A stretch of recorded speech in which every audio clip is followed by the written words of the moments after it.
Start from the mouth, mouth से start हो जाता है। मैंने माउथ के बारे में सब कुछ डिस्कस कर लिया था मे बी, ठीक है।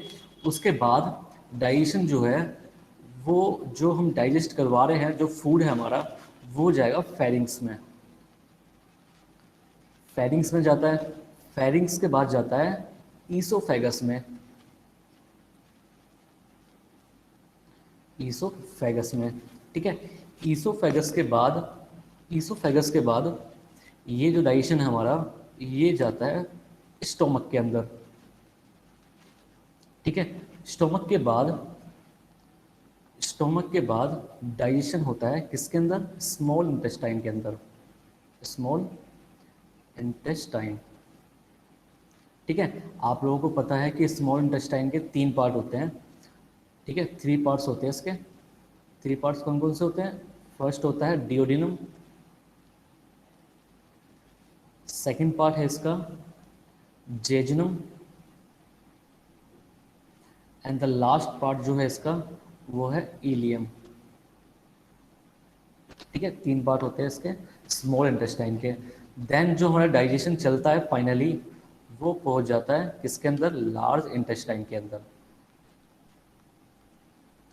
इंटेस्टाइन के अंदर, ठीक है। लार्ज इंटेस्टाइन के भी 3 पार्ट होते हैं,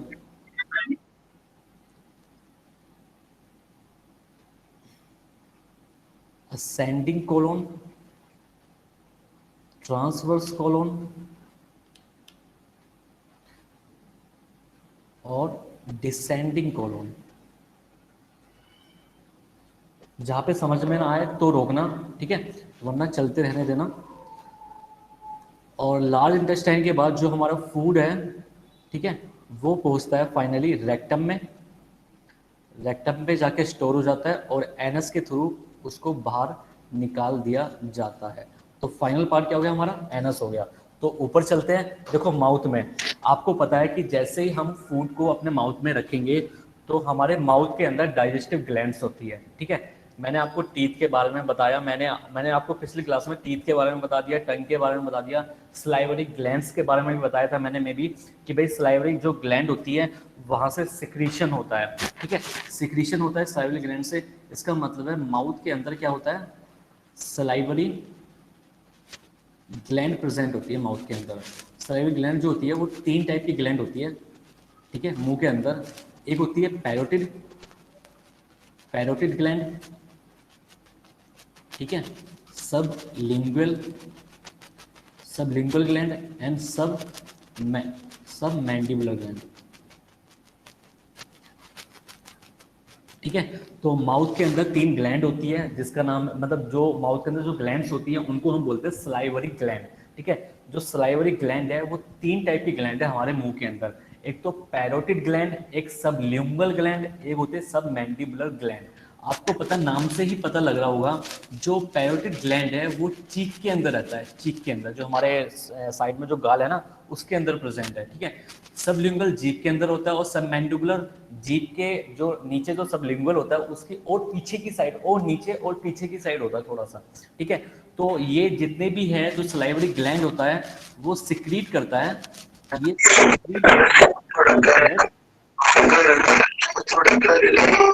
भाई किसकी आवाज आ रही है?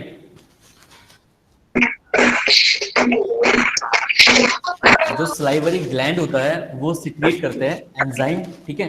कौन सा एंजाइम सिक्रीट करता है सलाइवरी ग्लैंड, कौन बताएगा? एमाइलेज, एमाइलेज एंजाइम वहां से सिक्रीट होते हैं, ठीक है। साथ में लाइसो, ठीक है, साथ में कौन सा सिक्रीशन होता है, लाइसोजाइम, लाइसो लाइसोजाइम, ठीक है। एक तो एमाइलेज एंजाइम, एक लाइसोजाइम। लाइसोजाइम जो होता है वो बैक्टीरियल एक्टिविटी, मतलब ये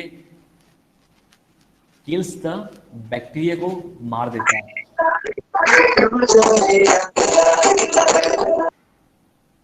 ठीक है।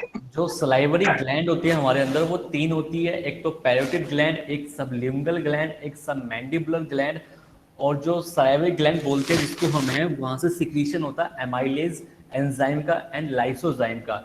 एमाइलेज जो एंजाइम है वो क्या काम करेगा, ये जो एमाइलेज एंजाइम है इसका काम क्या होगा, इसका काम क्या होगा, ये शुगर शुगर को ब्रेक डाउन कर देगा किसके अंदर, माल्टोज के अंदर, ठीक है, मतलब simple form of sugar,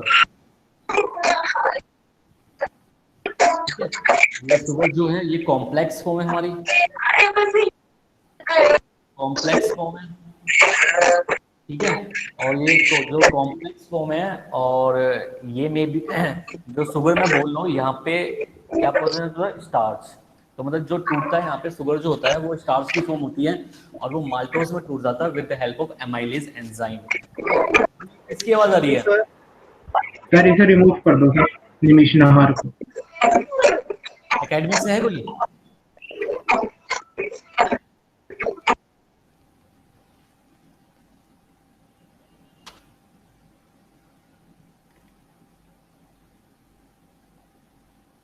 hello, academic से है सर कोई यहाँ पे? Yes sir, good evening sir. Sir एक बच्चा डिस्टर्ब कर रहा है बहुत ज्यादा। क्या नाम है बेटा उसका? निमिष नाहर। निमिष नाहर।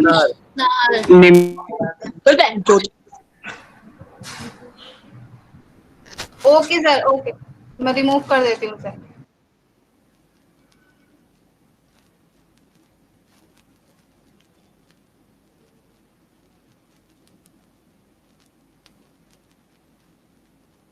ये जो बच्चे ये आईडी को आगे पहुंचा देते हैं, आप लोगों को मतलब इतनी मतलब अकल नहीं है कि यार कोई हमारी क्लास को डिस्टर्ब कर सकता है, हमारा टाइम वेस्ट कर सकता है। सर पढ़ा दो सर अब आप।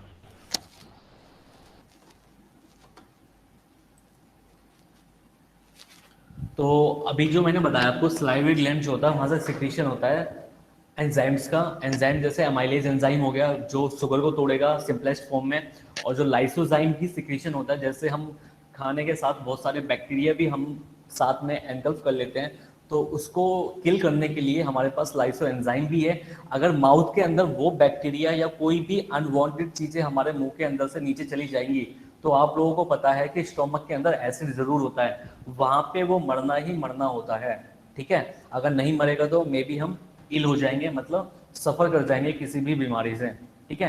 तो फेरिंग्स आपको पता है, देखो जो ये गला है पूरा का पूरा, ये क्या, ये है फेरिंग्स, ठीक है। जितना भी ये पार्ट आता है ये होता है फेरिंग्स का, ठीक है। जहाँ पे ये पाथवे है ना, उसका डाइजेशन का जो पाथवे है माउथ के बाद, ये होता है फेरिंग्स। फेरिंग्स से नीचे आता है ईसोफेगस। ईसोफेगस में मैंने आपको पिछली क्लास में भी बताया था कि जो ईसोफेगस होता है उसका काम क्या होता है कि ये पेरिस्टाल्टिक मूवमेंट शो करता है, मतलब डाइजेशन यहाँ पे नहीं होता है। पहला पॉइंट लिख देता हूँ, ईसोफेगस के अंदर digestion does not take place, ठीक है। सेकंड है, यहाँ पे क्या होता है, ओनली पेरिस्टाल्टिक मूवमेंट चलता है, ठीक है। पेरिस्टाल्टिक मूवमेंट मैंने आपको पहले ही बताया था। हाँ सर, जो लाइसोसोम बैक्टीरिया किल करता है सर, वो हमारे पेट में जो HCl होती है वो किल नहीं कर पाती उसे? नहीं, वो भी किल कर देंगे। देखो हर जगह आप मान लो कि काफ़ी अमाउंट्स में है वो, ठीक है, लेकिन आप ये सोचो कि हम कितनी देर तक मुंह के अंदर खाना रखते हैं, मे बी कुछ सेकंड, है ना।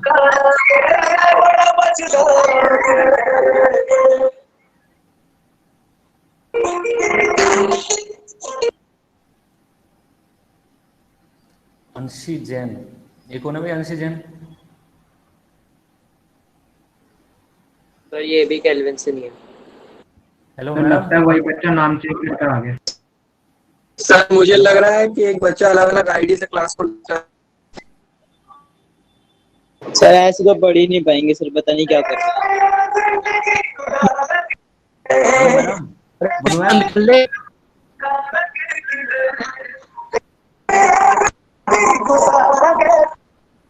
हेलो मधु मैम।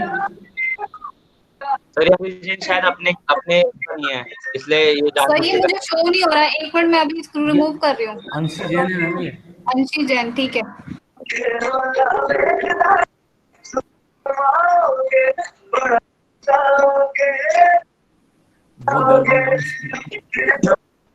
बहुत दर्द हो रहा है उसको।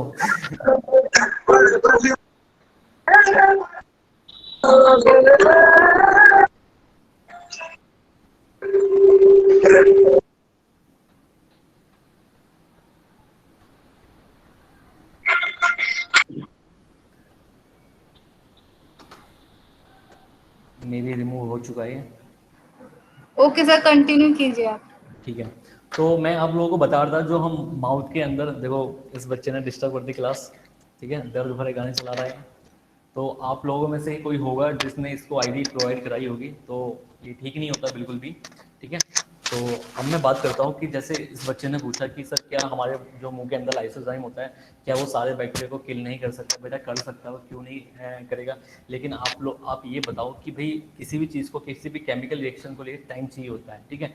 हम अपने माउथ के अंदर कितनी देर तक खाना रख सकते हैं, ठीक है। आप लोग डेली बेसिस पे ये सोच के देखो कि भाई हम जब रोटी खाते हैं या कुछ भी खाते हैं, तो हम मैक्सिमम मे बी यार 4 से 5 सेकंड भी हम टिका नहीं पाते अपने माउथ के अंदर, उससे हम एंगल्फ कर देते हैं, स्वेल कर लेते हैं नीचे की साइड, ठीक है। तो टाइम पीरियड इतना नहीं होता माउथ के अंदर उस सारे बैक्टीरिया को किल करने के लिए। लेकिन जितने भी बैक्टीरिया बच पाते हैं वो नीचे जाके जब एसिडिक मीडियम मिलता है तो वहाँ पे जाके किल हो जाते हैं, ठीक है।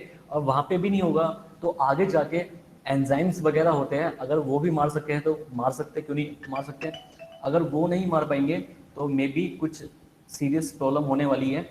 तो यही एक इंडिकेशन है इस चीज़ का। तो अब मैं बात करता हूँ ईसोफेगस की। ईसोफेगस के अंदर डाइजेशन तो नहीं होता है, क्योंकि हाँ जी, सर एक डाउट था, सर लाइसोजाइम में होता क्या है? हाइड्रोलिटिक एंजाइम है क्या सर ये एक? Yes yes yes, hydrolytic enzyme है। तो सर ये तो फिर हमारी स्किन को भी मतलब टंग की सरफेस को भी बेटा इफेक्ट कर सकता है। बेटा म्यूकस वगैरह हमारे यहाँ पे जो है ना, वो डेली मतलब रेगुलर बेसिस पे ये ग्लैंड का सेक्रेशन होता रहता है। उसको हम जो हमारे अंदर थूक होता है, जैसे हम इंग्लिश में बोलते हैं थूक, वो हिंदी में, तो उसे हम रेगुलर बेसिस पे हम नीचे स्वेल करते रहते हैं, ठीक है। कभी हम अपने मुंह के अंदर नहीं रखते पानी को, ठीक है, समझे। और हमारे जो पूरे का ओके। पूरे सिस्टम में है, वहाँ पे म्यूकस की लेयरिंग प्रेजेंट होती है, जिससे ये प्रोटेक्ट होते हैं, ठीक है। अब बात करते हैं ईसोफेगस की। ईसोफेगस के अंदर कोई भी डाइजेशन सर यस, सर तो मतलब एचसीएल में ही जब फूड एस हमारे स्टमक में पहुंचता है जिसमें एचसीएल प्रेजेंट होता है, बेटा तो सुनो वहाँ पे सुनो सुनो सारे सुनो बैक्टीरिया सुनो मर जाते हैं। सुनो सुनो मेरी बात सुनो। मैं अभी स्टोमक में नहीं आया हूँ, मैंने एचसीएल की बात नहीं करी है, ठीक है। मैंने आपको बोला कि शायद अभी अगर यहाँ पे नहीं मरेंगे तो नीचे जाके मर जाएंगे। जब मैं नीचे पहुँचूंगा ना स्टोमक वाले पार्ट पे, तो मैं वहाँ पे समझाऊंगा, पूरा अच्छे से समझाऊंगा आपको। अगर आपको माउथ के अंदर कोई डाउट हो तो मुझसे पूछोगी। सर हाँ हाँ सर जो माउथ में बैक्टीरिया प्रेजेंट होता है सर, उसको किल नहीं करता ये लाइसोसोम? बेटा कर देता, भी तो बताया मैंने आपको, कर देता है, लेकिन नहीं। सारे नहीं कर पाता होगा। अगर नहीं कर पाएगा तो नीचे जाके मर ही जाएंगे वो लोग, समझ रहे हो। Okay sir. ओके, तो ईसोफेगस के अंदर कोई भी डाइजेस्टिव ग्लैंड नहीं होती है, तो मतलब इसका मतलब ईसोफेगस के अंदर डाइजेशन नहीं होता है। सिर्फ वहाँ पे क्या होता है, पेरिस्टाल्टिक मूवमेंट होता है। फाइनली जो फूड होता है हमारा वो पहुँचता है स्टोमक पे, ठीक है। स्टोमक के अंदर, स्टोमक पे, स्टोमक के 3 पार्ट हो गए, आपको पता है स्टोमक के भी 3 पार्ट होते हैं। कौन कौन से होते हैं? कार्डिएक। कार्डियक, फंडेड फंडस और होता है, पाइलोरिक। कार्डिए एंड पाइलोरिक होता है, ठीक है। तो ये होता है, 3 पार्ट होते हैं, ठीक है। यहाँ पे 3 टाइप की सेल पाई जाती है इस स्टोमक के अंदर, ठीक है। मतलब जो तीनों पार्ट होते हैं ठीक है, यहाँ पे 3 टाइप की सेल पाई जाती है, ठीक है। सबसे पहले जो सेल का मैं नाम बताऊंगा मैं आपको, 3 टाइप की सेल कौन कौन सी पाई जाती है। जैसे एक पाई जाती है चीफ सेल। चीफ सेल को हम बोलते हैं जाइमोजेनिक सेल, ठीक है। एक होती है चीफ सेल, सेकंड है ऑक्जेंटिक। पेराइटल सेल, हाँ पेराइटल सेल, ठीक है। And third one is the next cell, ठीक है। तो चीफ सेल आपको को पता है 3 पेप्टिक टाइप की सेल पाई जाती है इस स्टोमक के अंदर। इसका मतलब है जो स्टोमक है वो सिक्रीट करेगा,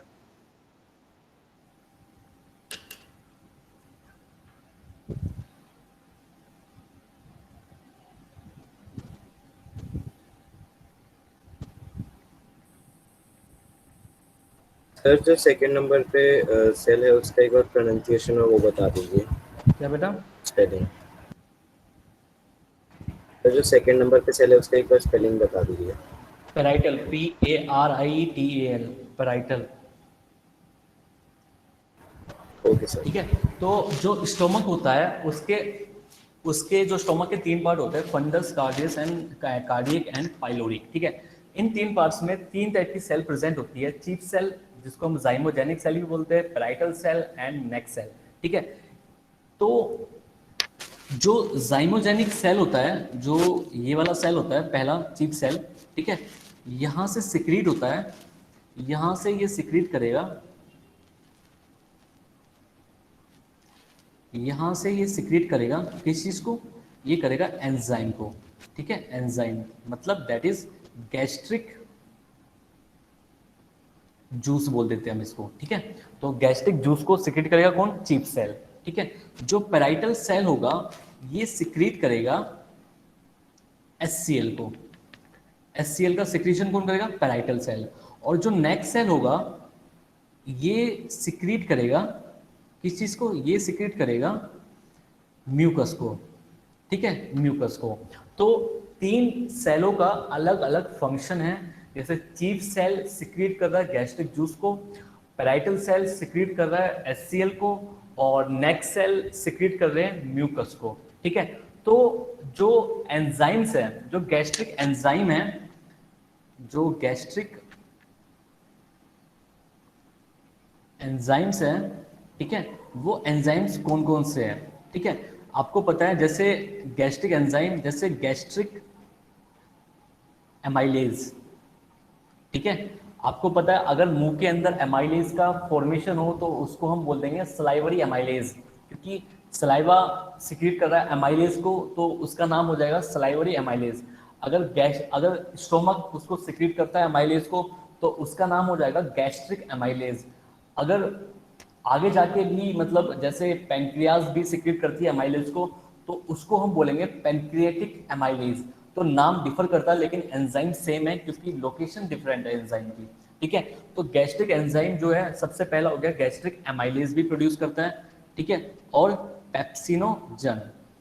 पेप्सिनोजन भी सिक्रिएट करता है ये। ठीक है, आपको पता है जो गैस्ट्रिक एमाइलेज है, मतलब एमाइलेज का जो फंक्शन होगा ये आपको पता लग होगा भाई, ये तो भाई मतलब ये शुगर को तोड़ेगा सिंपलेस्ट फॉर्म में। ठीक है, एमाइलेज का काम ये हो गया। ठीक है, लेकिन यहाँ पे पेप्सिनोजन है, पेप्सिनोजन प्रेजेंट होता है गैस्ट्रिक एंजाइम में। ये जो पेप्सिनोजन है ये इनएक्टिवेट फॉर्म में होता है। जब ये सिक्रीट होता है तो ये इनएक्टिवेट फॉर्म में होता है, लेकिन ये चेंज हो जाता है एक्टिवेट फॉर्म में हो जाता है। तो एक्टिवेट फॉर्म में होने के लिए HCl का प्रेजेंस जरूरी होता है। मतलब जो HCl होगा वो इसको कन्वर्ट कर देगा, किसमें? पेप्सिन में, ठीक है, तो पेप्सिन एक एक्टिव एंजाइम हो जाएगा और पेप्सिनोजन जो होता है वो इनएक्टिवेट फॉर्म में होता है स्टोमक के अंदर। लेकिन जैसे ही HCl सिक्रीट होगा तो HCl की प्रेजेंस होगा तो केमिकल रिएक्शंस के थ्रू जो ये एंजाइम होता है वो एक्टिवेट हो जाता है और जो पेप्सिन जो होता है फिर वो अपना वर्क भी करना स्टार्ट कर देता है। तो पेप्सिन का काम क्या होता है? पेप्सिन का काम होता है कि ये प्रोटीन को ब्रेक डाउन कर देगा, किसमें? पेप्टाइड्स में। ठीक है, ये प्रोटीन को तोड़ देगा पेप्टाइड्स में और पेप्टाइड्स टूट जाएंगे अमाइनो एसिड में। ठीक है, ए का मतलब होता है अमाइनो एसिड में। ठीक है, क्योंकि अमाइनो एसिड से मिलके ही तो प्रोटीन बनती है ना, तो प्रोटीन का सिंपलेस्ट फॉर्म क्या हो गया? अमाइनो एसिड हो गया। ठीक है, तो पेप्सिन का काम क्या है? ये प्रोटीन को तोड़ेगा पेप्टाइड्स में और पेप्टाइड्स जो टूट जाएंगे फाइनली अमाइनो एसिड में। तो ये डिफरेंट काम होता है। गैस्ट्रिक एमाइलेज का मैंने काम बता दिया आपको, HCl का काम बता दिया। अब मैं बताता हूँ म्यूकस, जो म्यूकस सिक्रीट होता है नेक सेल से, तो म्यूकस का फंक्शन क्या होगा? ठीक है बेटा, मैंने देखो नोट्स को थोड़ा मेरा ऊपर नीचे नोट्स हो रहे हैं, ठीक है, इसे अरेंज कर लेना, सही तरीके से लिखना। ठीक है, इसे गलत तरीके से मत लिख देना ताकि आप कभी कंफ्यूज हो जाओ आगे जाके। तो जो म्यूकस का काम क्या होता है? जो म्यूकस सिक्रीट होता है, ठीक है, जो ये म्यूकस है जो ये सिक्रीट हो रहा है नेक सेल से, इसका काम क्या है? इसका काम देख लेते हैं। ये प्रोटेक्ट करता है, protect the wall of stomach, ठीक है, wall of stomach by the action of HCl, ठीक है, HCl के एक्शन से ये बचाता है, ठीक है। HCl की वजह से, HCl की वजह से जो स्टोमक का जो pH होता है, स्टोमक के अंदर जो pH होता है, ये जो pH होता है यहाँ पे, ये होता है 2 के आसपास, ठीक है, या फिर कुछ बुकों में आपको देखने को मिल जाएगा 1.8 के आसपास। तो मतलब इतना एसिडिक होता है हमारे स्टोमक के अंदर, ठीक है। जो pH होगा वो 2 के आसपास, या कुछ बुकों में अलग अलग दे रखा है, जैसे 1.8 भी दे रखा है, काफी में 2 भी दे रखा है। तो आपको जब भी क्वेश्चन आएगा या तो वो एग्जैक्टली 2 देगा या 1.8 देगा, दोनों फिगर में कभी नहीं देगा, ठीक है। तो आप लोग समझदार हो, इतना खुद ही समझ सकते हो। तो आपको मैंने बता दिया 3 टाइप की सेल होती है इसके अंदर, चीफ सेल, पैराइटल सेल, नेक सेल। चीफ सेल सिक्रेट करता है गैस्ट्रिक जूस, मतलब गैस्ट्रिक एंजाइम को सिक्रेशन करेगा, तो गैस्ट्रिक एमाइलेज को सिक्रेट करेगा, पेप्सिनोजन को सिक्रेट करेगा। गैस्ट्रिक एमाइलेज तोड़ेगा शुगर को सिंपलेस्ट फॉर्म में, पेप्सिनोजन जो होता है वो इनएक्टिवेट फॉर्म में सिक्रेट होता है गैस्ट्रिक जूस से। तो लेकिन HCl के प्रेजेंस में वो एक्टिवेट हो जाता है और वो पेप्सिन में कन्वर्ट हो जाता है, और पेप्सिन का काम होता है प्रोटीन को तोड़ देता है पेप्टाइड में और अमाइनो एसिड में। एक बच्चे ने पूछा था क्या जो बैक्टीरिया है जो हम मतलब आपको पता है यार, हम बहुत ज़्यादा एक किस्म से मतलब जब हम खाना खाते हैं शायद हम लोग हाथ भी नहीं धो पाते होंगे, या फिर गंदे संदे हाथ से हम कुछ भी इंटेक कर लेते हैं। तो आपको पता है कुछ जर्म्स, कुछ बैक्टीरिया, कुछ अलग अलग टाइप के मतलब हार्मफुल जो सब्सटेंस है वो हम एनगल्फ कर लेते हैं, लेकिन एनगल्फ करने के बाद भी हम एक्टिविटी हमारी चलती रहती है। तो उस एक्टिविटी को चलाने के लिए हमारे पास बहुत कुछ है, जैसे हमारा इम्यून सिस्टम है सबसे बड़ा, ठीक है। उससे पहले भी मतलब जैसे माउथ के अंदर मैंने अभी आपको बताया कि भाई लाइसोजाइम एंजाइम का सेक्रेशन होता है, वो बैक्टीरिया को किल कर सकता है, उनमें एबिलिटी होती है। लेकिन बट आप ये मेरे को ये सोचना कि अगर मैं 100 बैक्टीरिया को एंगल्फ कर रहा हूँ, खा रहा हूँ, तो मान लो कि 50 जो बैक्टीरिया है वो माउथ के अंदर मर गए, लेकिन 50 तो भी जीवित है ना, 50 तो जिंदा है ना, वो नीचे चले गए स्टोमक के अंदर, एसिडिक मीडियम मिला, एसिडिक के अंदर वो मर गए। अगर वो 10-20 भी बच गए होंगे वो आगे जाके मर जाएंगे, ठीक है, क्योंकि हम डेली लाइफ में हर दिन तो बीमार नहीं पड़ते ना। अगर वो बच भी जाते हैं तो हमारा इम्यून सिस्टम है हमारे पास, वो उसको प्रोटेक्ट कर सकता है आराम से। अब मुझसे पूछो भाई, स्टोमक के अंदर कोई डाउट है आपको? सर आपको सर एक बार गैस्ट्रिक एमाइलेज बता दीजिए। गैस्ट्रिक एमाइलेज, देखो बेटा, देखो कुछ एक्स्ट्रा कुछ नहीं है, मतलब कुछ भी नया नहीं है। जैसे हमने सलाइवरी, देखो सलाइवा में अगर एमाइलेज सिक्रीशन हो रहा है तो उसको हमने बोल दिया सलाइवरी एमाइलेज, सिर्फ नाम चेंज हो गया क्योंकि उस ग्लैंड से एमाइलेज निकल रहा है, स्टोमक के अंदर भी एमाइलेज निकल रहा है, तो उसका नाम हो गया गैस्ट्रिक एमाइलेज। और क्या नाम है इसका, जो पेनक्रियाज है वो भी एमाइलेज सिक्रेट करती है, तो उसका नाम हो जाता है पेनक्रिएटिक एमाइलेज। तो सिर्फ नाम चेंज हो जाता है, वही चीज रहती है वहां पे, ठीक है। सर फंक्शन सेम ही रहता है? हाँ फंक्शन सेम रहता है यार। एमाइलेज का काम क्या होता है, वो शुगर को तोड़ेगा सिंपलेस्ट फॉर्म में, फंक्शन सेम है फंक्शन। तो फिर ये भी माल्टोज में ही तोड़ेगा ना? हाँ ये माल्टोज में तोड़ेंगे, फिर आगे जाके जो इंटेस्टाइन में एंजाइम निकलते हैं वो माल्टोज को भी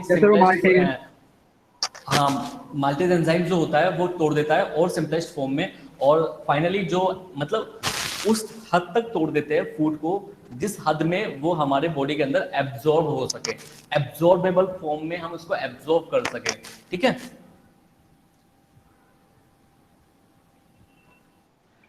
सर एमाइलेज या अल्फा एमाइलेज में कोई सर डिफरेंस होता है? मतलब नाम है बस, ये मान के चलो आप, क्योंकि मुझे पता आप क्वेश्चन आपने देखे होंगे मेरे, मैंने उसमें एक मतलब क्वेश्चन दिए हुए हैं, एमाइलेज है या कुछ और है ना। तो आप लोग समझदार हो, उसमें थोड़ा बात वही है, सिर्फ मैंने कुछ। हाँ बोलो सर एपिग्लोटिस क्या होता है? बेटा एपिग्लोटिस भी बताऊंगा मैं आपको, डोंट वरी, ठीक है, एपिग्लोटिस भी बताऊंगा, लेकिन आपको अभी बताना पड़ेगा कि भाई स्टोमक में कोई डाउट तो नहीं, मैं आगे चल सकता हूँ ना मैं? Yes sir. सर म्यूकस क्या होता है? सर देखो म्यूकस वो होता है, देखो आप सुनो म्यूकस का, हाँ बोलो। मैंने कहीं पढ़ा था बुक में कि म्यूकस का फंक्शन ये भी होता है, lubricates the food and make its easier to swallow. हाँ बिल्कुल होता है, क्योंकि म्यूकस जो होता है वो एक मतलब चिपचिपा सा पदार्थ होता है जो डस्ट पार्टिकल को भी वो ट्रैप कर सकता है, लुब्रिकेशन का भी काम करता है वहाँ पे, लेकिन हर जगह डिफरेंट फंक्शन होता है। अगर कहीं पे म्यूकस प्रेजेंट है तो वहाँ पे डिफरेंट फंक्शन होता है। जैसे ट्रैकिया के अंदर भी म्यूकस प्रेजेंट होता है हमारे, है ना। तो ट्रैकिया के अंदर जो म्यूकस प्रेजेंट होता है उसका काम होता है जो डस्ट पार्टिकल हम अपने एयर के थ्रू, सांस के थ्रू हम डस्ट पार्टिकल भी ले लेते हैं, तो उसको वो क्या करता है, ट्रैप कर लेता है। तो ट्रैप करने के बाद हमें खांसी होती है और बलगम के थ्रू हम उसको बाहर स्पिट आउट कर देते हैं, ठीक है। तो डिफरेंट डिफरेंट कंडीशन में डिफरेंट डिफरेंट फंक्शंस होते हैं। और कंडीशन का मतलब है मेरा कि लोकेशन, कि जहाँ पे प्रेजेंट है उसका क्या क्या काम है। हाँ बोलो सर, डीपीपी डिस्कस करी थी आपने? नहीं नहीं अभी नहीं करी, मैं नेक्स्ट क्लास में जरूर करूंगा, क्योंकि मैं एक और टीपी बनाऊंगा आप लोगों के लिए। बस सर उसी से रिलेटेड है कि उसका जो म्यूकोजल लेयर होती है स्टमक में, उसको क्या कहा जाता है? क्या चीज? सर उसमें लिखा है कि म्यूकस की जो लेयर होती है ना इनर इरेगुलर फोल्ड में, उसे क्या कहा जाता है? Rugae. Okay sir. Okay sir बेटा देखो सर म्यूकस एंजाइम होता है। क्या होता है? नहीं एंजाइम नहीं होता। सुनो मेरी बात सुनो। देखो आप लोग ना 10th क्लास में हो, ठीक है। थोड़ा बहुत आपको एक्स्ट्रा मिल सकता है, ठीक है। मान लो एक्स्ट्रा मिला आपको और आपने उसको डाइजेस्ट कर पा रहे हो, उस एक्स्ट्रा जो मिल रहा है आपको उसको डाइजेस्ट कर पा रहे हो, तो ठीक है। तो आपको डिस्कशन की जरूरत नहीं, क्योंकि आप समझ पा रहे हो कि अच्छा यहाँ पे ये नहीं तो ये होता है, ठीक है। तो आप मेरे से डिस्कस कर सकते हो, लेकिन अगर आप उसको डाइजेस्ट कर पा रहे हो कि भाई आपको समझ में आ रहा है, तो आपको नो नीड टू मेरे को बताने की जरूरत नहीं फिर आपको। हाँ बोलो बेटा। सर म्यूकस एंजाइम होता है? नहीं एंजाइम नहीं होता बेटा। सर फिर वो होता क्या है, टिश्यू या सेल क्या होता है?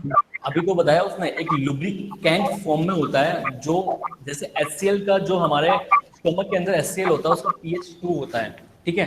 तो इतना एसिडिक नेचर का हमारे स्टोमक के अंदर प्रेजेंस होना, तो इसका मतलब है कि स्टोमक जो है वो जल जाना चाहिए, और वो जलता नहीं है, क्योंकि वहाँ पे म्यूकस प्रेजेंट होता है। म्यूकस एक एक एक क्या बोलते हैं, थिक चीज होती है कि वो उसको प्रोटेक्ट कर सकता है, ठीक है। सर एक लेयर होती है। सर हाँ मतलब जैसे कि हम स्फिंक्टर्स को नेम देते हैं ऊपर से, जैसे कि हम इसोफेजियल स्फिंक्टर बोलते हैं। सर डीपी में लिखा था कार्डियक स्फिंक्टर, हाँ हाँ। तो सर वो गलत नहीं होगा? नहीं नहीं बेटा गलत नहीं होगा, क्योंकि कार्डियक पे ही तो प्रेजेंट होता है स्फिंक्टर। मैंने बोला ना जहाँ पे प्रेजेंट होता है उसके नाम में भी डिफरेंट हो जाता है। तो सर उसे इसोफेजियल स्फिंक्टर भी कह सकते हैं ना? हाँ इसोफेगस स्फिंक्टर भी बोल सकते हैं, क्योंकि नाम अगर वहां पे इसोफेगस भी दिया है, तो अगर दोनों दिए हैं तो ये चीज गलत है, एक को तो वो देगा। Okay sir. ठीक है आगे बढ़ते हैं बेटा, ठीक है। तो अब मैं बात करता हूँ स्मॉल इंटेस्टाइन की। देखो स्मॉल इंटेस्टाइन का काम क्या होता है, स्मॉल इंटेस्टाइन, ठीक है। आपको पता है इसके 3 पार्ट होते हैं, ड्यूडेनम, जेजुनम और एलियम। मैंने पिछले क्लास में आपको इसको डायग्रामेटिकली समझा दिया था कि इसकी लोकेशन कैसी है और कैसी नहीं है, ठीक है। तो मैं अब डायरेक्टली इसका फंक्शन बताता हूँ स्मॉल इंटेस्टाइन का, यहाँ पे बता देता हूँ। स्मॉल इंटेस्टाइन, ठीक है। जो स्मॉल इंटेस्टाइन होता है, यहाँ पे क्या होता है, यहाँ पे ये प्रोड्यूस करता है, क्या प्रोड्यूस करता है ये प्रोड्यूस करेगा इंटेस्टाइनल एंजाइम, ठीक है। इंटेस्टाइनल एंजाइम को प्रोड्यूस करेगा। वो एंजाइम जो तोड़ेंगे किसको, कार्बोहाइड्रेट को, सर यस। सर जो आपने 3 टाइप के सेल बताए, जो नेक सेल, पेराइटल सेल और चीफ सेल्स हैं, सर वो मतलब उनकी लोकेशन एग्जैक्ट होती है या फिर वो तीनों में से किसी में भी हो सकते हैं? नहीं एग्जैक्ट मतलब तीनों में से किसी में नहीं हो सकता, ऐसा नहीं है, ठीक है। जैसे ये मान के चलो कि जो कार्डियक जो पार्ट होता है और जो पाइलोरिक पार्ट होता है, उसी में ही ये तीनों चीज़ें प्रेजेंट होती है, ठीक है। फंडस में नहीं होती। ओके सर वो तो एक साथ प्रेजेंट होते हैं। यस। तो अभी हम बात कर रहे हैं स्मॉल इंटेस्टाइन की एंजाइम की। तो यहाँ पे क्या होता है, कार्बोहाइड्रेट टूटता है ग्लूकोज में। देखो फाइनली जो इंटेस्टाइन होता है वहाँ पे एब्जॉर्प्शन होता है, ठीक है। तो फाइनली जो इंटेस्टाइन, स्मॉल इंटेस्टाइन होता है, वहाँ पे सिंपलेस्ट फॉर्म में वो फूड जो प्रोडक्ट होता है हमारा वो टूट जाता है फाइनली, ठीक है।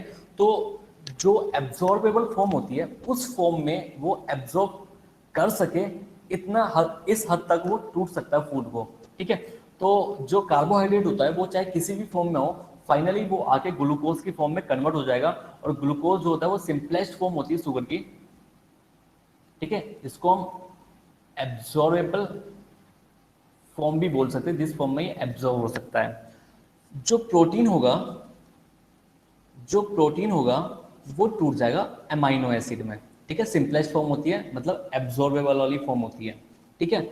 जो फैट होगा वो टूट जाएगा फैटी एसिड में,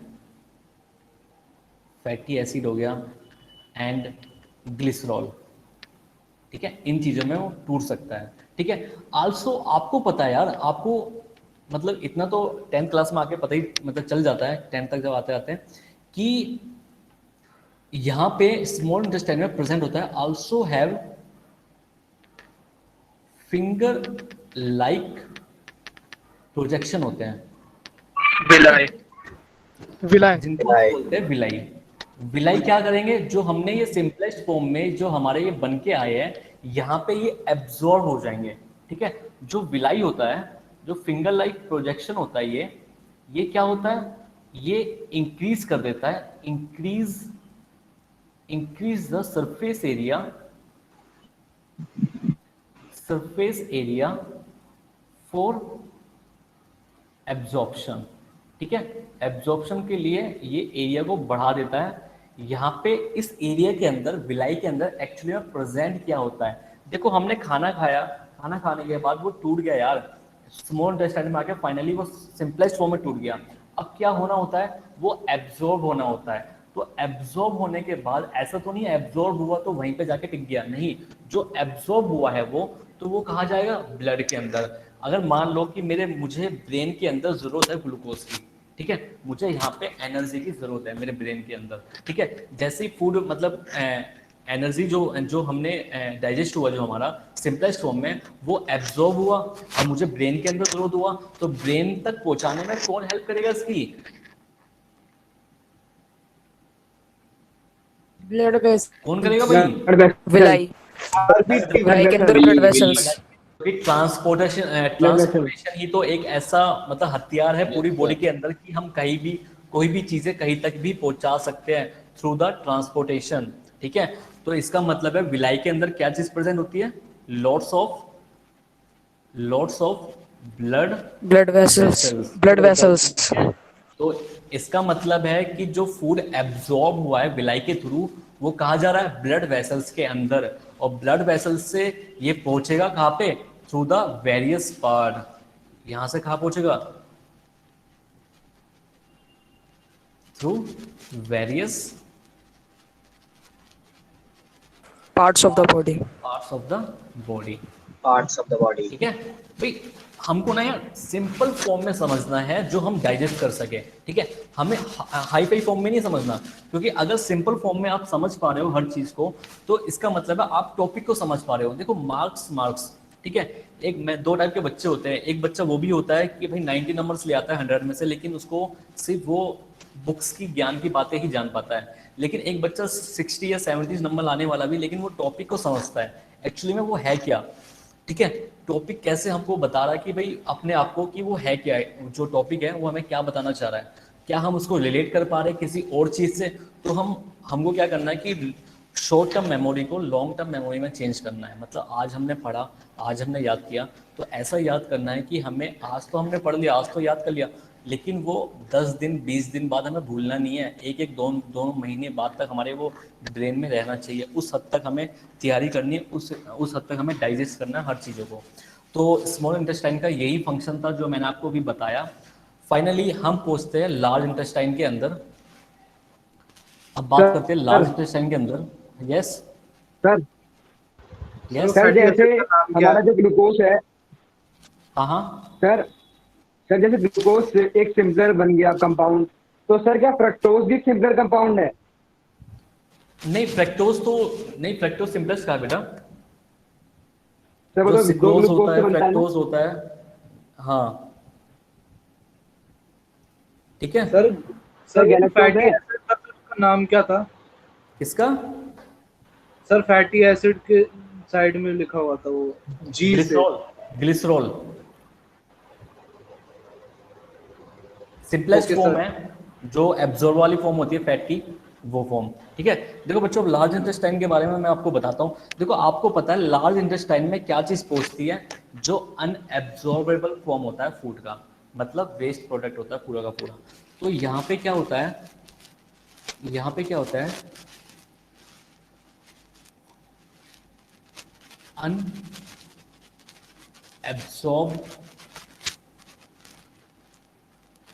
फूड रिचेस एयर। ठीक है, यहाँ पे अनएब्जॉर्ब फूड यहाँ पे पहुंचता है, जो एब्जॉर्बेशन, जो एब्जॉर्ब नहीं हुआ फूड, वेस्ट प्रोडक्ट हुआ, तो वो यहाँ पे पहुंचेगा। यहाँ पे एक तो अनएब्जॉर्ब फूड पहुंचता है, साथ में यहाँ पे क्या होता है, यहाँ पे पानी का एब्जॉर्प्शन होता है। यहाँ पे क्या, जैसे स्मॉल इंटेस्टाइन में ग्लूकोज हो गया, फैटी एसिड हो गया, तो हर चीज़ का एब्जॉर्प्शन होता है, अमाइनो एसिड हो गया सिंपलेस्ट फॉर्म में का होता है, लेकिन वहाँ पे वाटर का एब्जॉर्प्शन नहीं हो पाता। लेकिन यहाँ पे क्या होता है, लार्ज इंटेस्टाइन से क्या होता है, वाटर का एब्जॉर्प्शन होता है। तो only water can absorb air. ठीक है, तो यहाँ पे सिर्फ वाटर ही एब्जॉर्ब होता है और कुछ भी एब्जॉर्ब नहीं होता है। ठीक है, अब बात करते हैं रेक्टम की। आपको पता है कि यार रेक्टम में तो सिर्फ स्टोरेज होता है। रेक्टम में क्या होता है, स्टोरेज होता है। stored undigested food products।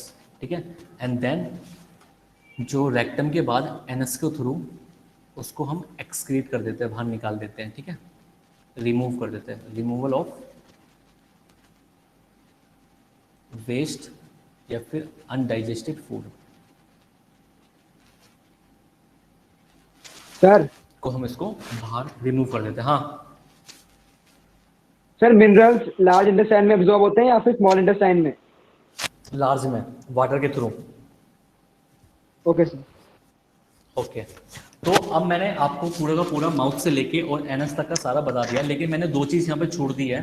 ठीक है, और दो तीन बच्चों के क्वेश्चन भी थे यहाँ पे कि भाई एपिग्लोटिस क्या होता है और ये क्या होता है, वो क्या होता है। मैं आपको सारा ही क्लियर कर देता हूँ अभी।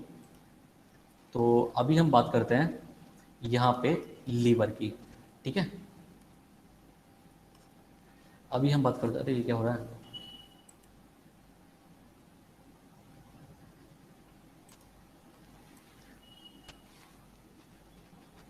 लीवर की बात करते हैं।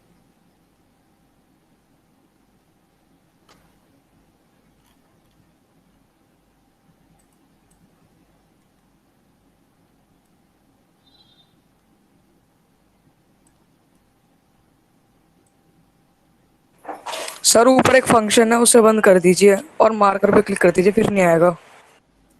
अच्छा अच्छा,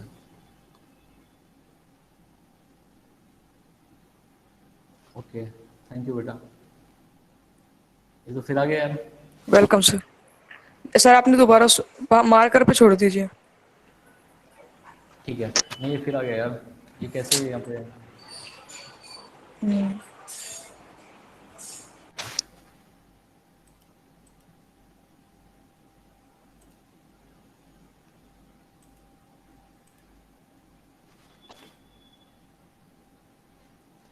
देखो देखते हैं, याद नहीं आता। देखो लीवर की बात करता हूँ मैं, लीवर की बात कर रहा था। ठीक है, मैंने आपको बताया था कि जैसे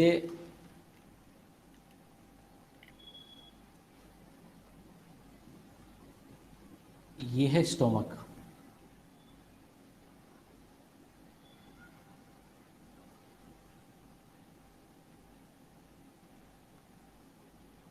ठीक है, और लीवर प्रेजेंट होता है हमारा यहाँ पे इस साइड पे। तो यहाँ पे मैं लीवर बना के दिखा देता हूँ आपको, ये है लीवर। ठीक है, और आपको पता है यहाँ पे ये स्मॉल इंटेस्टाइन है और यहाँ पे होता है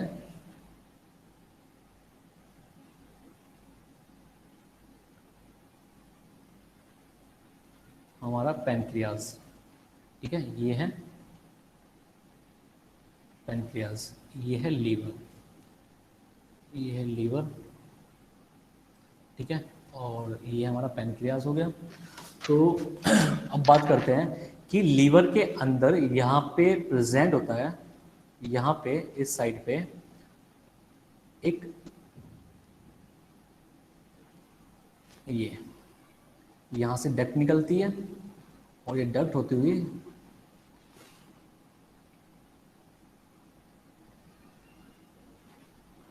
यहाँ पे जाके अटैच्ड हो जाती है, ठीक है। और यहाँ पे हमारा होता है स्पिंचर, जिसे हम स्पिंचर ऑफ ओडी भी बोलते हैं, ठीक है। तो ये है पैनक्रियाज, और इसकी अगर मैं नेमिंग करूँ तो ये हो गया हमारा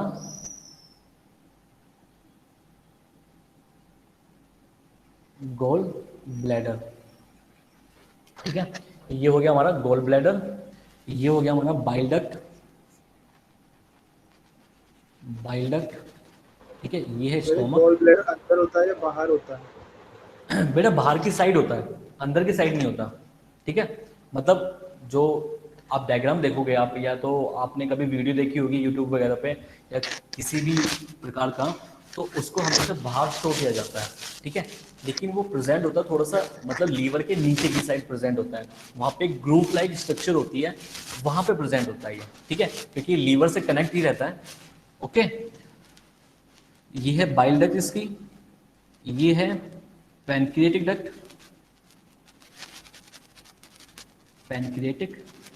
है, ठीक है। और पैनक्रियाटिक डक्ट से आगे लीवर वाली जो बाइल डक्ट होती है और ये पैनक्रियाज की जो डक्ट, जब ये आपस में सेम बन जाती है तो इस डक्ट को हम बोलते हैं हिपैटो पैनक्रियाटिक डक्ट, ठीक है। अब क्या होता है कि जो लीवर होता है, ये लीवर है आपका, जो लीवर होता है, लीवर जो होता है वो प्रोड्यूस करता है, प्रोड्यूस बाइल जूस,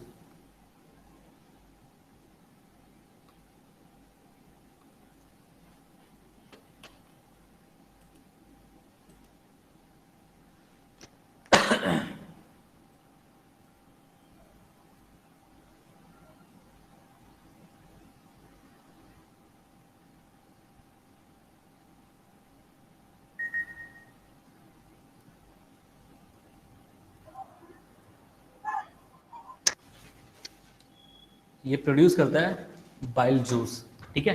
तो जो बाइल जूस होता है वो लीवर से जब प्रोड्यूस होता है बाइल जूस, तो बाइल जूस जो होता है वो स्टोर हो जाता है जाके गोल ब्लैडर में। तो ये जो बाइल जूस है ये स्टोर हो जाएगा, विच स्टोर इन गोल ब्लैडर में, ठीक है। तो ये हमारा गोल ब्लैडर के अंदर क्या होता है, बाइल जूस स्टोर हो जाता है। सर जो एक्सेसिव बाइल होता है, जी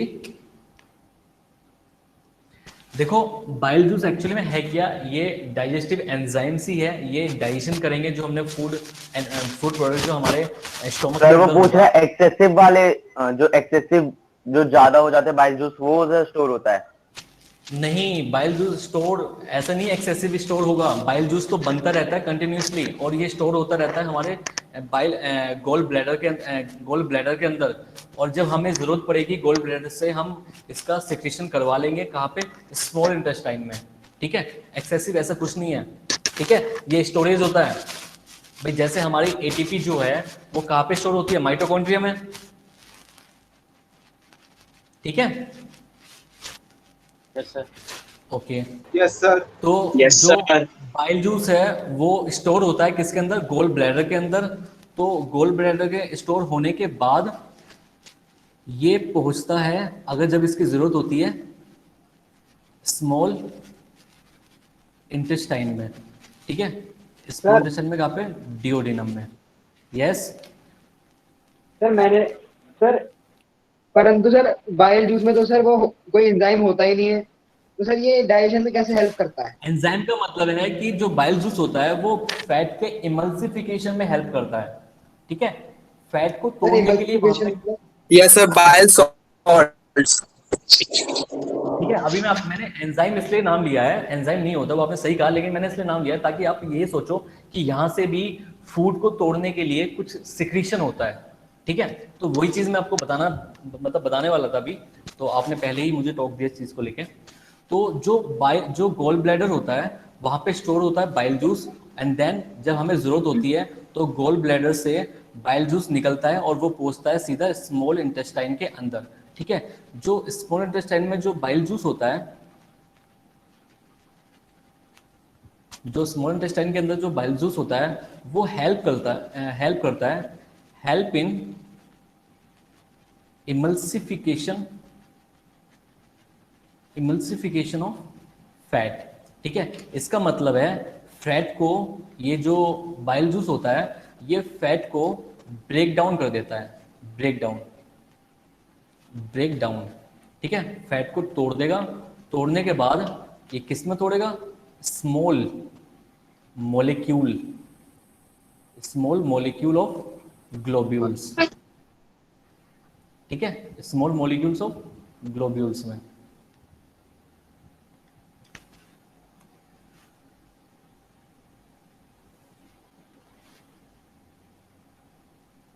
ठीक है, मतलब ये सिंपलेस्ट फॉर्म है,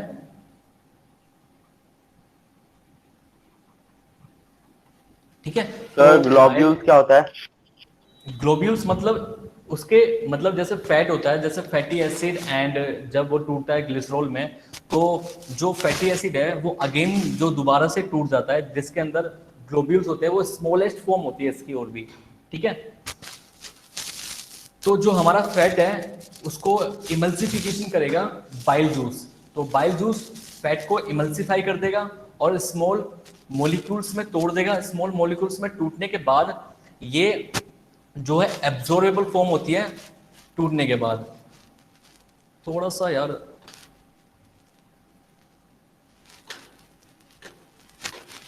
एक सेकेंड, मैं इसको काट के दोबारा से करना पड़ेगा मेरे को।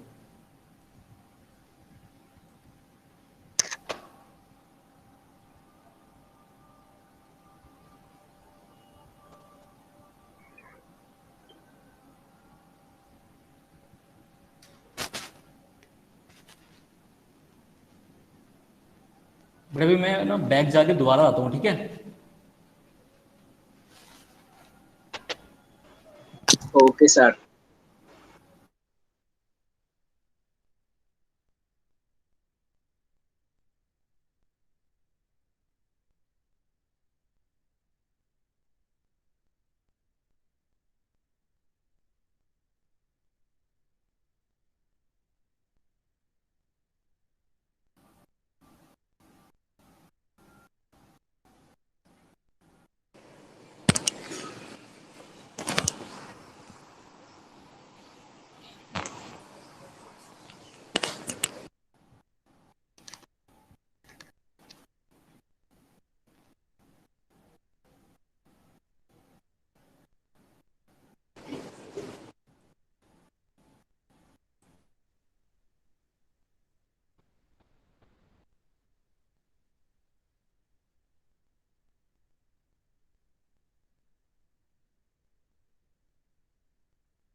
बार बार अनम्यूट।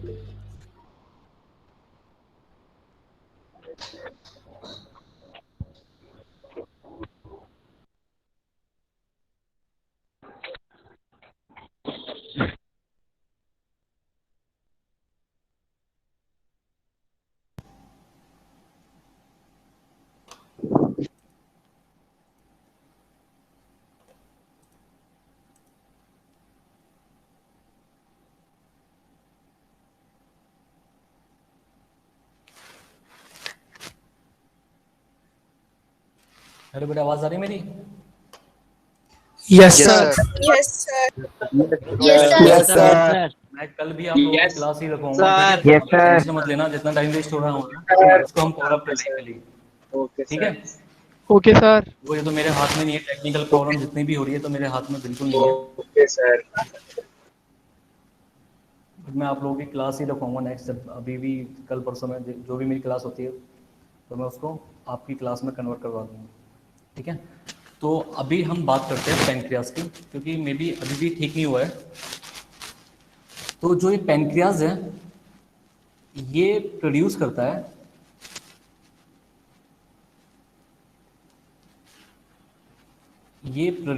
है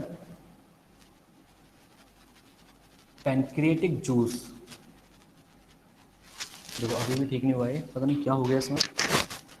तो ये प्रोड्यूस करता है पैनक्रिएटिक जूस, ठीक है? इस पैनक्रिएटिक जूस के अंदर, पैनक्रियाज के अंदर क्या होता है?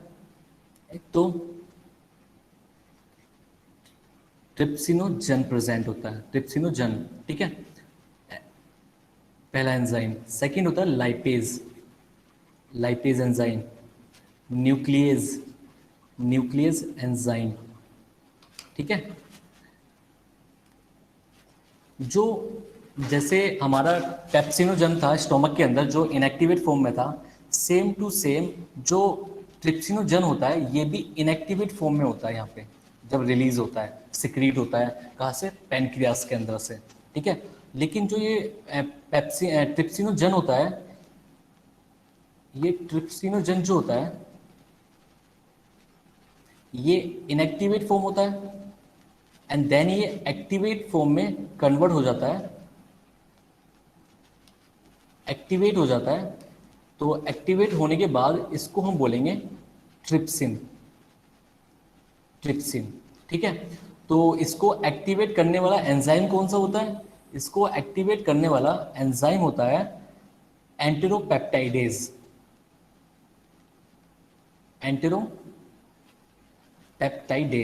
ठीक है? और जो इसका काम होता है ट्रिप्सिन का, वो सेम होता है जो पेप्सिन का होता है। ये पेप्टाइड को तोड़ देता है अमीनो एसिड के अंदर, ठीक है? इसके बाद लाइपेज। सर तो फिर दो की क्या जरूरत है? सिर्फ पेप्सिन भी तो हम यूज कर सकते थे। क्या चीज? मतलब सर ट्रिप्सिन क्यों हुआ? मतलब दो क्यों है? बेटा देखो भाई, एमाइलेज हमारे मतलब माउथ के अंदर क्यों है, स्टोमक के अंदर ही क्यों है? हमारे जो इंटेस्टाइन में उसमें भी एमाइलेज होता है, क्यों है भाई? बिकॉज ऑफ हर जगह एक्चुअली में क्या होता है ना कि फूड जो होता है ना उसको डाइजेस्ट करने में टाइम लगता है, ठीक है? तो उसको 100% डाइजेस्ट करने में तो वहाँ पे जो लोकेशन होती है वहाँ उससे पास करवाना पड़ता है। जैसे माउथ के अंदर हमने जो खाना रखा वो कुछ ही सेकंड के लिए होता है, जो हमारे स्टोमक में खाना होता है वो भी कुछ आवर के लिए होता है, जो इंटेस्टाइन होता है उसमें भी कुछ आवर के लिए होता है, ठीक है? तो आवर के हिसाब से वहाँ पे लोकेशन चेंज होती रहती है, डिफरेंट टाइप से वहाँ पे पाथवे चलता रहता है, ठीक है? ताकि अगर मान लो कि पूरी तरीके से स्टोमक वाले एंजाइम ने उसको डाइजेस्ट नहीं कर पाया, फिर भी 5-10% जो हमारा प्रोटीन बचा हुआ है वो अभी भी बचा हुआ है, ठीक है? उसके बाद जो आने वाले एंजाइम्स है उसको जो 5-10% रिमेनिंग रह गए हैं तो वो डाइजेस्ट करवा देंगे, ठीक है? और सर ये एंट्रोपेप्टिडेन ये कहाँ से प्रोड्यूस होता है? ये होता है बेटा स्मॉल इंटेस्टाइन से, ये प्रोड्यूस होता है, प्रोड्यूस फ्रॉम स्मॉल इंटेस्टाइन। क्योंकि जो ये एंजाइम मैं आपको बता रहा हूँ ना, ये जितने भी एक्स्ट्रा एंजाइम मैं बता रहा हूँ, मैं इसलिए आपको पूरी डिटेल नहीं देता क्योंकि ये आपके बड़ी क्लासेस में, आने वाली क्लासेस में ये आपको और भी एंजाइम्स के बारे में बताया जाएगा। अभी तो मैंने सिर्फ आपको एक थोड़ी बहुत झलकी ही दिखाई है, क्योंकि मैं यहाँ पे सारे एंजाइम्स नहीं लिखवा सकता, आपके कोर्स में नहीं है बिल्कुल भी। तो 11th क्लास में जब आओगे, यहाँ पे एक चैप्टर ही इस पूरे डाइजेशन के ऊपर दिया हुआ है, ह्यूमन डाइजेशन के नाम है चैप्टर का। पूरा का पूरा जो चैप्टर है ये पूरा का पूरा ह्यूमन डाइजेशन के पे ही बेस्ड है, ठीक है। तो वहाँ पे आप डिटेल में पढ़ोगे इसको, ठीक है। यहाँ पे जितना मैं आपको बता रहा हूँ ये भी एक्स्ट्रा ही है, ठीक है, ताकि आप लोग को आप रिलेट कर सको एक दूसरे से, तो पढ़ने में मजा आया थोड़ा बहुत। जो लाइपेज है, लाइपेज जो है वो फैट को तोड़ता है, और जो न्यूक्लियस, देखो न्यूक्लियस नाम से ही पता लग रहा होगा, ये ब्रेक डाउन करता है डीएनए का, ठीक है, डीएनए का ब्रेक डाउन करता है। ओके, तो ट्रिप्सिनोजन प्रोटीन का, लाइपेज फैट का, न्यूक्लियस एंजाइम डीएनए का। डिफरेंट डिफरेंट टाइप्स के जो ऑर्गन होते हैं डिफरेंट डिफरेंट टाइप्स के एंजाइम्स को प्रोड्यूस करते हैं, लेकिन जो उनका काम होता है वो सेम ही होता है। फाइनली वो फूड के अलग अलग पार्टिकल्स को सिंपलेस्ट फॉर्म में कन्वर्ट कर देते हैं। अब मैं आपको बताता हूँ एपिग्लोटिस के बारे में, एपिग्लोटिस के बारे में, ठीक है। एपिग्लोटिस जो होता है एक फ्लैप लाइक स्ट्रक्चर। एक सेकंड ऊपर कर दो। Okay,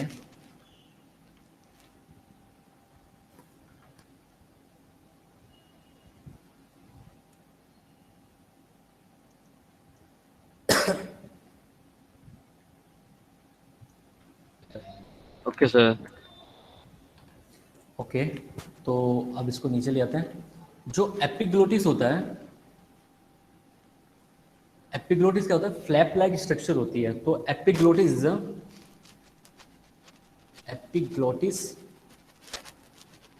is a leaf shaped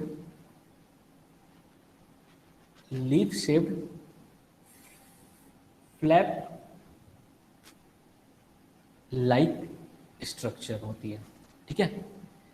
देखो जैसे मैंने ये माउथ बनाया है, मतलब ये मैंने अपना ऊपर वाला सिस्टम बनाया है,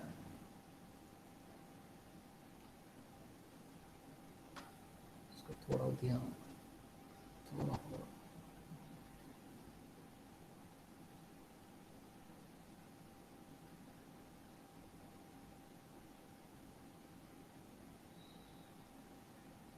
ये हमारी नोज हो गई और ये हमारा माउथ हो गया, ठीक है। यहाँ पे हमारा विंड पाइप, ये हमारा है विंड पाइप,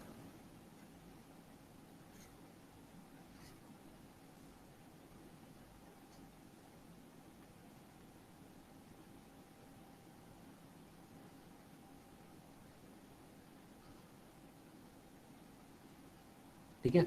और यहाँ पे ये हमारा नीचे जो निकल रहा है ये हमारा ईसोफेगस, ये हमारा है ईसोफेगस, ठीक है। और ये हमारा ट्रैकिया, यहाँ पे लैरिंग्स, ठीक है, ये हमारा ट्रैकिया है। यहाँ पे एक फ्लैप लाइक स्ट्रक्चर प्रेजेंट होती है। मैं किसी और कलर से दिखाता हूँ आपको, मैं रेड कलर से दिखाता हूँ मैं आपको। तो यहाँ पे एक फ्लैप लाइक स्ट्रक्चर होती है, यहाँ पे ऐसे, ठीक है, ऐसे करके, ये इसको बोलते हैं हम एपिग्लोटिस, ठीक है। ये क्या काम करता है, ये प्रिवेंट करता है, प्रिवेंट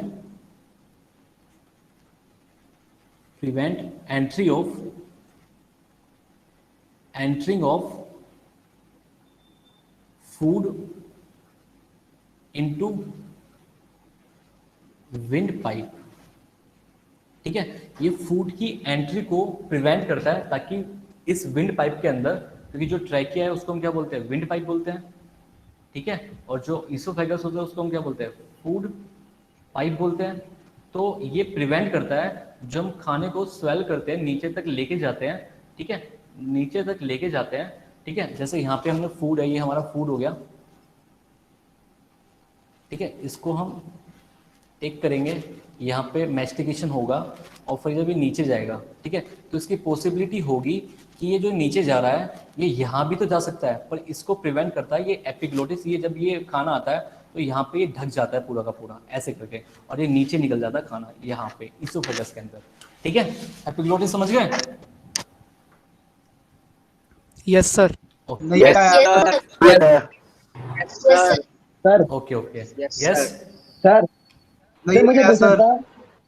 सर हाँ बोलो बोलो। सलाइवा सुनो। में इलेक्ट्रोलाइट्स होते हैं सर, सलाइवा में जो हाँ। इलेक्ट्रोलाइट्स होते हैं सर, उनका फंक्शन क्या होता है? इलेक्ट्रोलाइट्स का फंक्शन क्या होता है? एब्जॉर्प्शन। सर इलेक्ट्रोलाइट्स एब्जॉर्प्शन करते हैं?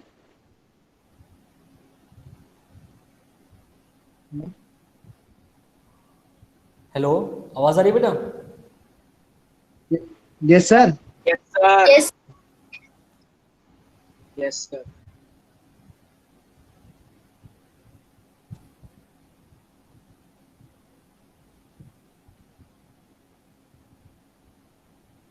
Sir you are muted.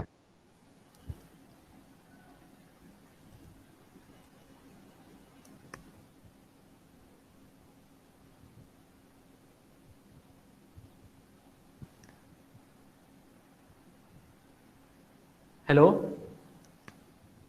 Yes sir. Yes sir. हाँ बोलो बेटा, आप बोलो, आवाज आ रही है अब? Yes sir. Yes, yes sir. Sir. Yes, electrolytes sir. Yes sir. देखो यार, जो इलेक्ट्रोलाइट्स होते हैं उनके डिफरेंट डिफरेंट फंक्शन होते हैं, वहाँ पे एब्जॉर्प्शन का भी काम होता है इलेक्ट्रोलाइट्स का, ठीक है। मतलब जैसे हमने, मतलब जो हमारा कहने का मतलब है, जो हमने खाना खाया वहाँ पे वो टूटा, ठीक है, वो आयंस की फॉर्म भी तो हो सकती है जो हम खाते हैं, है ना।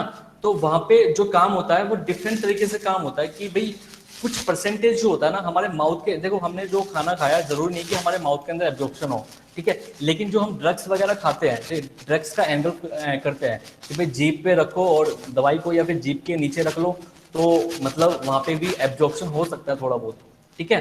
तो ये एब्जॉर्प्शन कौन करवा सकता है? क्योंकि वहाँ पे इलेक्ट्रोलाइट्स भी तो प्रेजेंट होते हैं ना, डिफरेंट डिफरेंट, पोटेशियम हो गया, सोडियम हो गया, ठीक है, ये डिफरेंट टाइप्स के इलेक्ट्रोलाइट्स प्रेजेंट होते हैं वहाँ पे, यस सर। और ये मल्टीपल फंक्शंस में काम आते हैं। तो सर ये उससे कंबाइन हो जाते हैं? हाँ यस। तो सर एब्जॉर्प्शन कैसे हो सकता है सर माउथ में? वो तो सर इंटेस्टाइन में होता है। भाई माउथ में जो है ना ड्रग्स का भी एब्जॉर्प्शन हो सकता है, स्टोमक में भी एब्जॉर्प्शन होता है ड्रग्स का, ठीक है। तो सर फिर इंटेस्टाइन माउथ में तो बड़ी बड़ी चीजों में, देखो हर चीज का एब्जॉर्प्शन माउथ के अंदर नहीं होता है, मैंने बोला ना कि नहीं होता है एब्जॉर्प्शन, लेकिन आपको पता है जब डॉक्टर्स जो होते हैं वो बोलते हैं भाई जीभ के नीचे दवाई को रख लेना और उसको मतलब निकालना नहीं अभी, ठीक है, क्योंकि कुछ परसेंटेज होती है कि माउथ के अंदर भी मतलब जो ब्लड वेसल्स होती है उनमें डिफ्यूज हो गए, वो वहाँ पे मतलब डिफ्यूजन के थ्रू वहाँ पे वो पहुँच जाते हैं, ठीक है। सभी चीजें नहीं पहुँचती है, कुछ ही चीजें पहुँचती है, ठीक है। तो जो चीज पहुँचती है वो अलग बात होती है। Okay sir.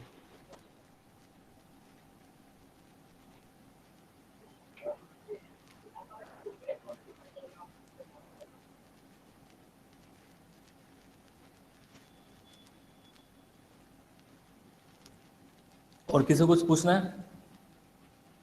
सर अगर कभी फूड ट्रैकिंग में होगा, और साथ में क्या ट्रैकिया के अंदर क्या? सर अगर फूड ट्रैकिया में चला गया तो क्या होगा? अगर फूड ट्रैकिया के अंदर चला जाता है तो हमें सांस लेने में प्रॉब्लम हो सकती है, ठीक है। एक तो सांस लेने में प्रॉब्लम हो सकती है, और जो हमारा म्यूकस है वहाँ पे वो मतलब वो ट्रैप कर लेंगे उनको, ठीक है। अगर वो ट्रैप नहीं कर पाए तो हमें वहाँ पे ब्लॉकेज हो सकती है, तो उसको बाहर निकालना ही पड़ेगा फाइनली, ठीक है। सर हिकअप्स भी इसी कारण आते हैं? नहीं, हिकअप्स का वॉमिट, हिकअप्स का तो कोई आज तक कोई परफेक्टली रीजन नहीं है। ये रिलेट किया जाता है डायफ्राम से, ठीक है, जो हमारा डायफ्राम होता है ना नीचे की साइड, उससे रिलेट किया जाता है हिकअप्स, ठीक है, क्योंकि प्रेशर इम्बैलेंस की वजह से हमें हिकअप्स आते हैं, ठीक है।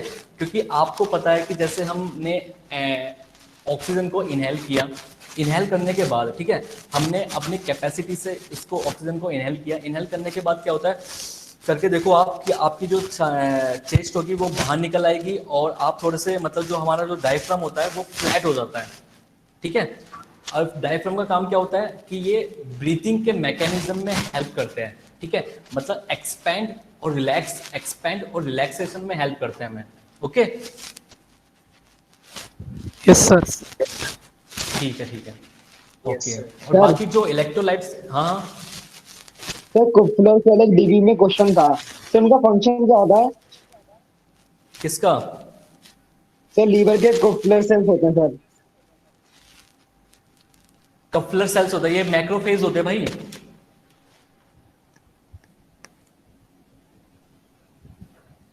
क्या नाम है आपका? Okay sir. सर उदय। उदय जी, ये जो कपलर सेल्स होते हैं ये कौन से सेल्स होते हैं? ये मैक्रोफेज सेल्स होते हैं, ठीक है, जो तो सर वो हमारे WBC की अनवांटेड तरह। जो हाँ डब्ल्यूबीसी की तरह, बिल्कुल राइट राइट, बिल्कुल राइट, ठीक है, ओके सर। ओके। और बाकी जो यार इतनी टेंशन मत लो, क्योंकि एक्सक्रीशन जो हमारा टॉपिक है वो इलेक्ट्रोलाइट्स पे ही बेस्ड है पूरा पूरा। इलेक्ट्रोलाइट्स ही तो है, सोडियम इधर आ जाता है, पोटेशियम उधर चला जाता है, ठीक है, कैल्शियम होते हैं वहाँ पे।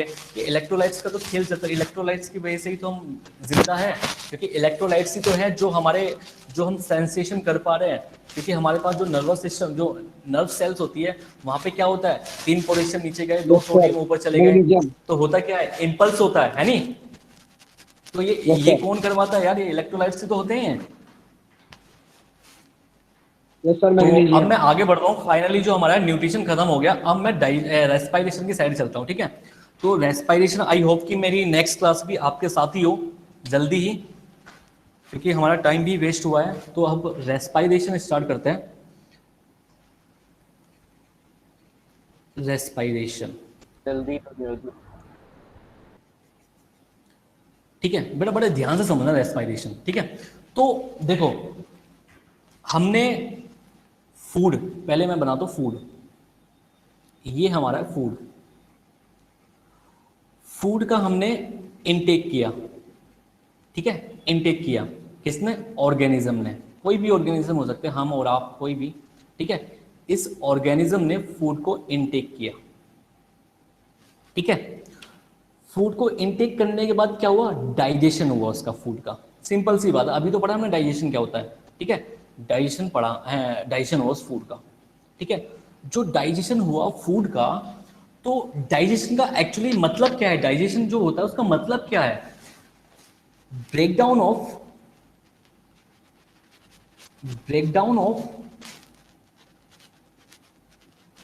Food into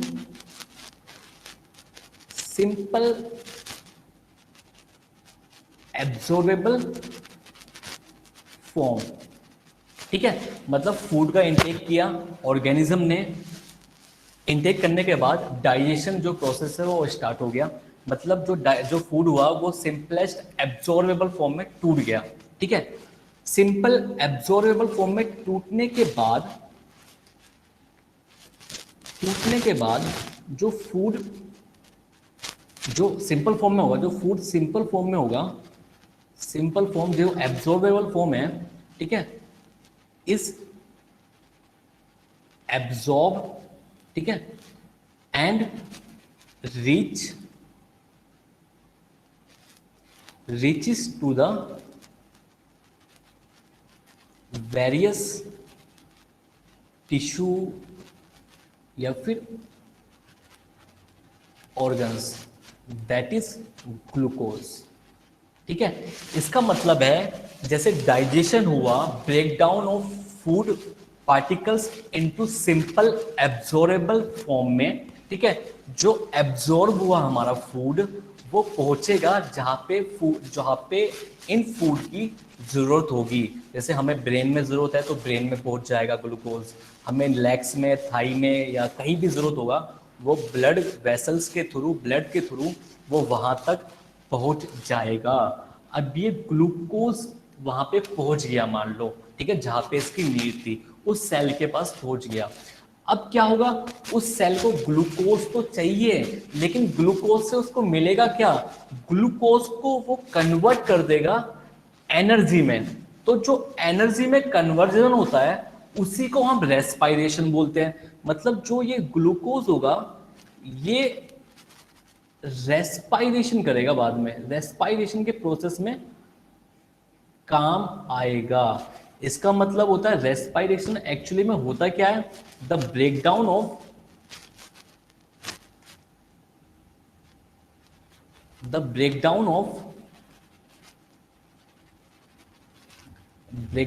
CC bond of a complex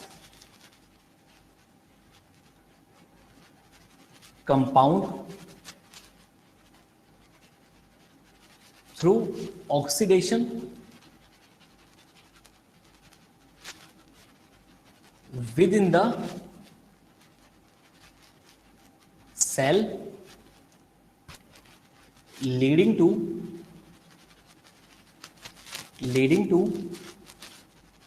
release of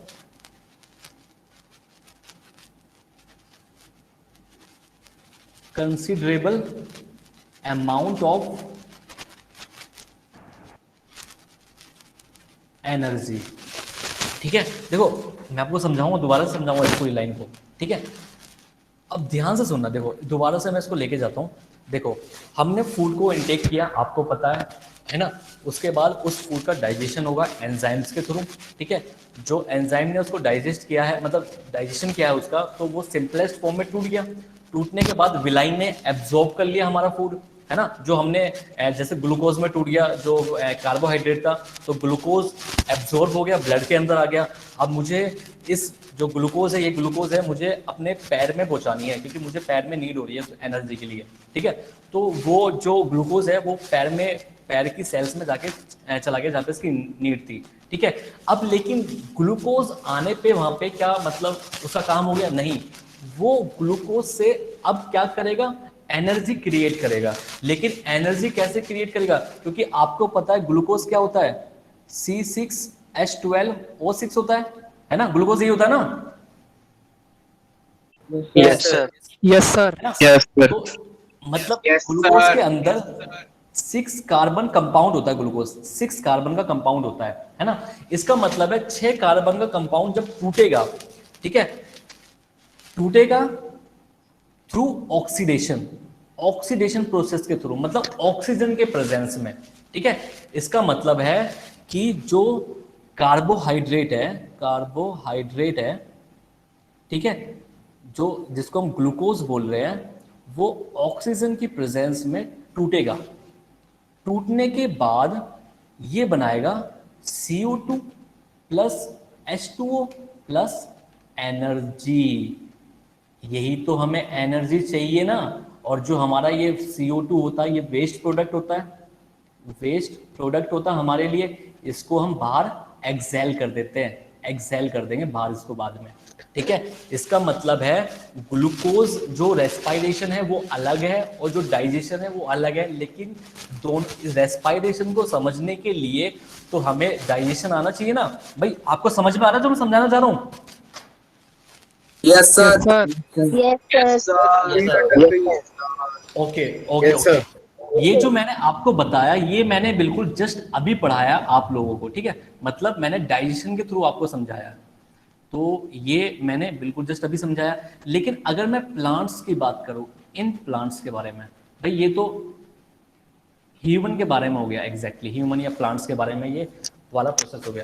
sorry, plants से कह रहा हूँ, ह्यूमन एंड अदर ऑर्गेनिज्म जो एनिमल्स है, अदर एनिमल्स जो है उनके बारे में। लेकिन प्लांट्स के अंदर क्या होता है? देखो सिंपल बात है, जो हमने यहाँ पढ़ा है, अभी मैंने आपको समझाया, सेम चीज मैं यहाँ पे लिख दूंगा। देखो प्लांट्स में एक्चुअली में होता क्या है भाई, सनलाइट होती है। यार ये क्या बदतमीजी है। तो ये है सनलाइट, यहाँ से सन से मिलेगा सनलाइट। आपको पता है सन से हमें क्या मिलता है? सनलाइट, लाइट मिलेगी, बढ़िया। ठीक है, और यहाँ पे हमारा ये है प्लांट। ऐसे प्लांट दिखा देते बढ़िया सा, खूबसूरत। ठीक है, ये प्लांट, इस पे लाइट डाल रहा है। ठीक है, तो लाइट डाल रहा है, और जो ये प्लांट लाइट की वजह से क्या हो रहा है यहाँ पे?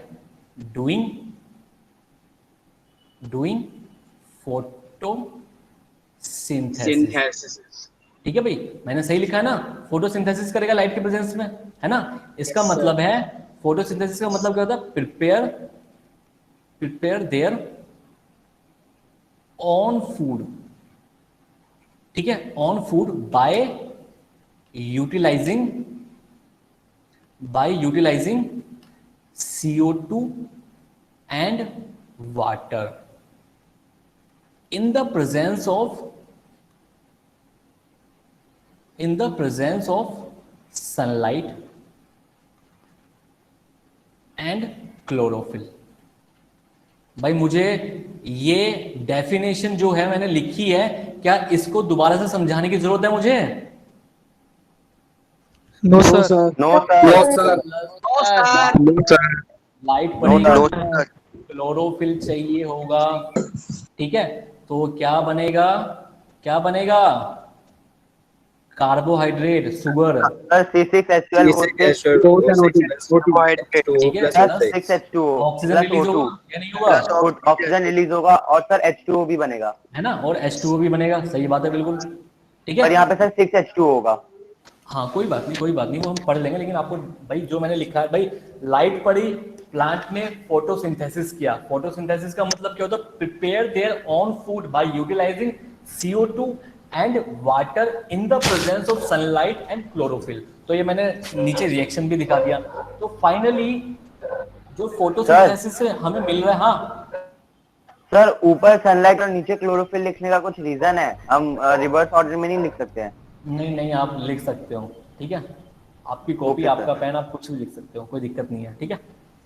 क्योंकि पहले एक्चुअली में ये एक तरीके से सीक्वेंस होती है कि पहले लाइट पड़ेगी तभी तो क्लोरोफिल पे पहुंचेगी ना, इस वजह से हम ऊपर लाइट दिखाते हैं, नीचे क्लोरोफिल दिखाते हैं, ठीक है।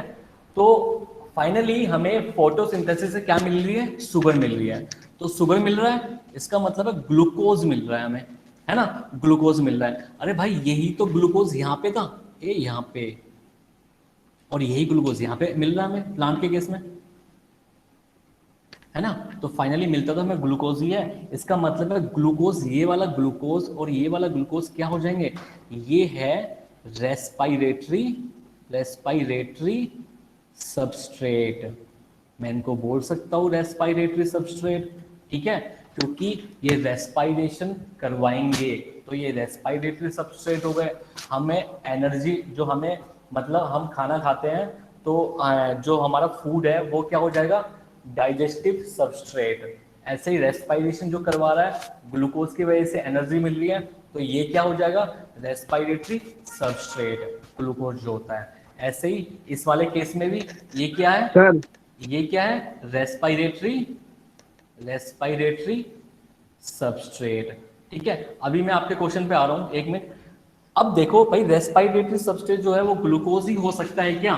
नहीं, उसके अलावा और भी कुछ हो सकता है। जैसे ग्लूकोज के अलावा भी तो रेस्पायरेटरी सबस्ट्रेट हो सकते हैं ना। क्या हो सकते हैं? कुछ और class. Sir can you explain once again what is respiratory substrate? हाँ, I can wait. Maybe respiratory substrate is glucose, fat, protein, ठीक है। तीन चीज में हम इन सबस्ट्रेट को डिनोट करते हैं, ठीक है। ग्लूकोज भी हो सकता है, फैट भी हो सकता है, प्रोटीन भी हो सकता है। देखो यार, आप ये बताओ कि मेरे को एक चीज बताओ, आपने कोई कंपाउंड लिया, उस कंपाउंड को आप क्या बोलोगे? आपने एक कंपाउंड लिया, एक रॉ मटेरियल लिया ना, रॉ मटेरियल बोल दिया आपने, है ना। इसका मतलब वो क्या है? सबस्ट्रेट हो गया आप लोगों के लिए, है ना। Yes sir. जो बेसिक होता है, बेसिक नीड। हाँ, बेसिक नीड सबस्ट्रेट, है ना, वो चीज होती है। अब मैंने यहाँ पे ग्लूकोज लिखा, फैट लिखा, प्रोटीन लिखा। मेरी बात ध्यान से सुनो। जो बच्चे जिम जो होता है ना, जो ज्वाइन करते हैं जिम, मतलब जो मोटे हो जाते हैं तो सोचते हैं यार चलो थोड़ा बहुत फैट कम कर लेते हैं, तो वो लोग फैट कम करने के लिए जिम ज्वाइन करते हैं। तो इसका मतलब है पहले उनकी बॉडी में से ग्लूकोज गायब होता है, फिर फैट टूटता है, फिर प्रोटीन टूटता है लास्ट में, ठीक है। तभी तो बोलते हैं जो जिम ज्वाइन करते हैं कि भाई ज्यादा शुगर नहीं खानी चाहिए, ज्यादा मीठा नहीं खानी चाहिए, ज्यादा ग्लूकोज नहीं खानी चाहिए, ठीक है। क्योंकि इस सब रेस्पायरेशन में क्या होता है? ग्लूकोज टूटना है, ठीक है।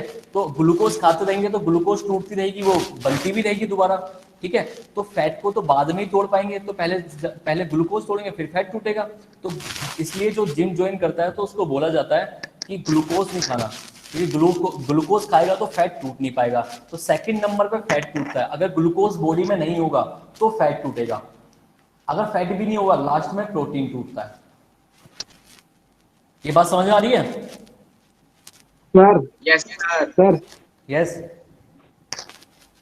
सर फैट क्या ग्लूकोज का कॉम्प्लेक्स फॉर्म है? हाँ सर प्रोटीन से क्या हमें एनर्जी मिल सकती है? हाँ, प्रोटीन से भी एनर्जी मिल सकती है। अगर बॉडी के अंदर ग्लूकोज नहीं होगा, फैट नहीं होगा, तो प्रोटीन ही टूटेगा, फिर रेस्पिरेटरी सबस्ट्रेट प्रोटीन हो जाएगा फिर वहां पे।